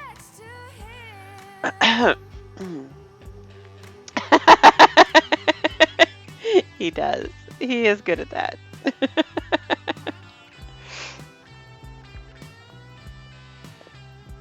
Oh, did you mix it along with me, Kathy? That's awesome. Ignore Wisconsin. That's right. You live there, don't you? Oh, speaking of John Q, have you tried the meat rub yet? What do you think?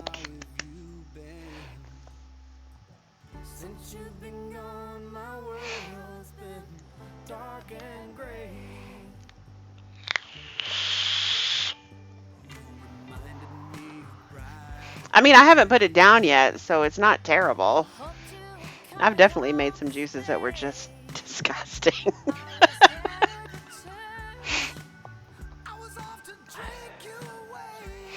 Yeah, I would say I definitely fall in the libertarian house as well.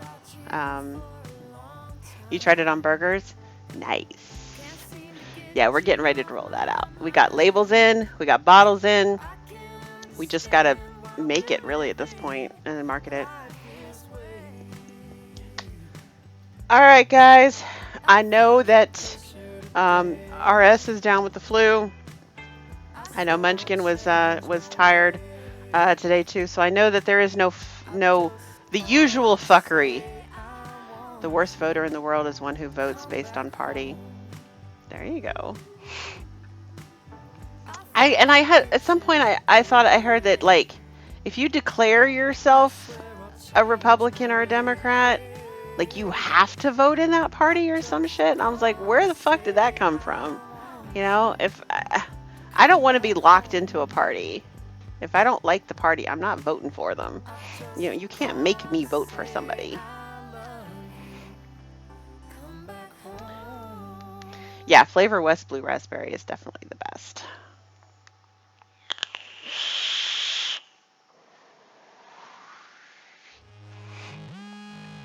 All right, guys, I'm going to go ahead and I'm going to wrap things up tonight.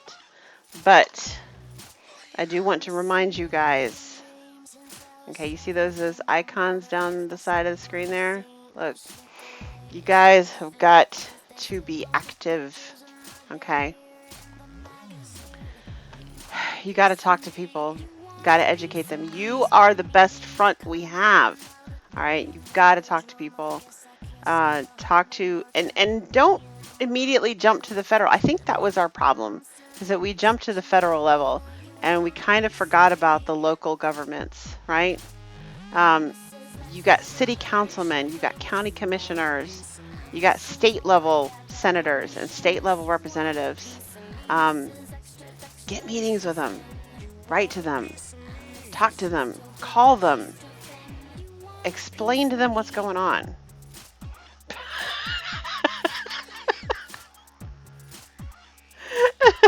John Q, you kill me. You can't vote in the primaries if you don't declare. Really? See, I'm kind of new to this voting thing, actually. I only voted for the first time ever in 2016. I registered to vote in early 2016 for the first time in my life. So this is all still kind of new to me. So guys, you guys have a wonderful evening. We will be here tomorrow, I think, from 4 to 6, right here on VU Live for Trench's Funny Farm.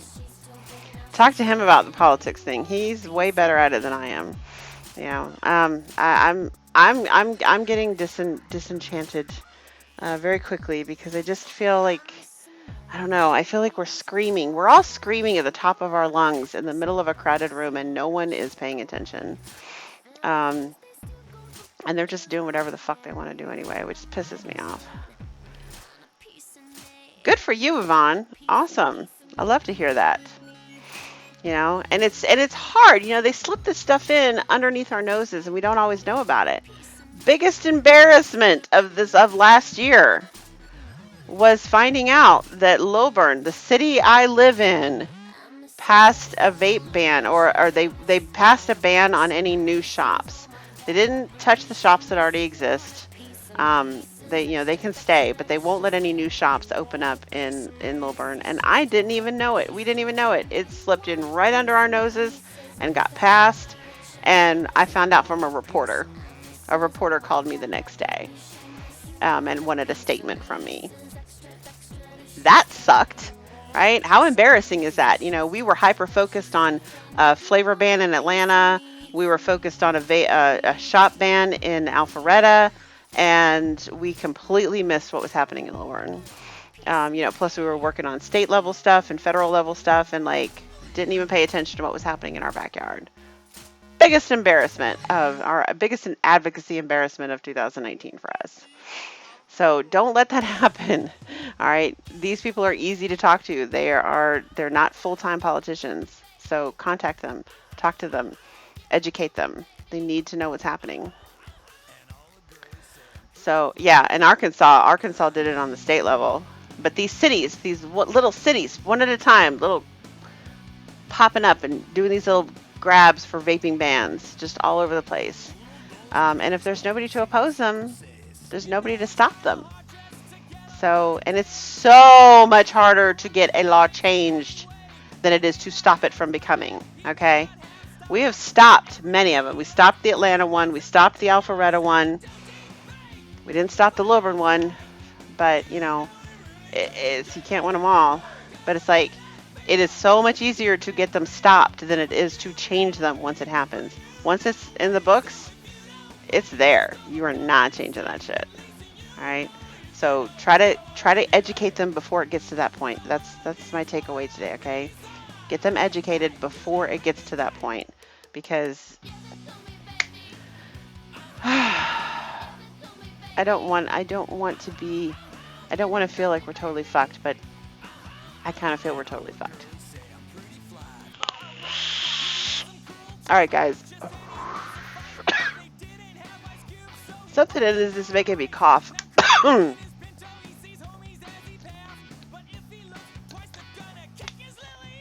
Maybe I just have it up too high. I have it at 65. That's not too high.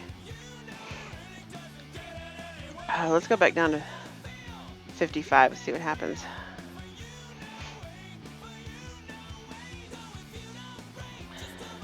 Oh, shit. There we go.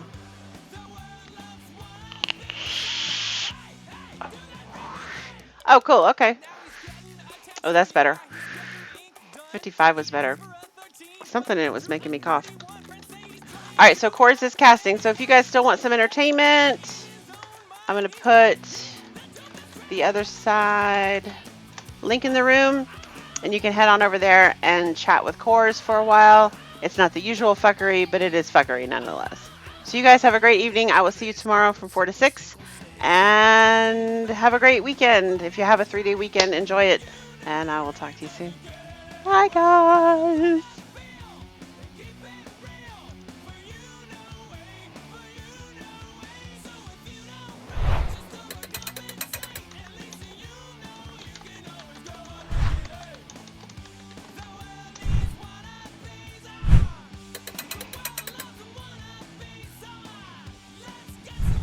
Wait. Hang on. Hang on. Hang on. Yvonne, you mean controls on your vape device? Oh gosh, yes. I thought you meant controls like regulations. Controls? Yeah. You can get devices that actually have, not all of them do. Dire Thing is correct. Some of them don't. Some of them just have a fire button. But some of them have what's called regulated. And, or they're, well, a lot of them are still regulated, but they're called variable voltage and variable wattage. So, like, I can go in and I can take it down, or I can take it up. I can set presets. Yeah, I can change all kinds of things. This one actually was pretty good at 55. So there we go. So I have it set at 55.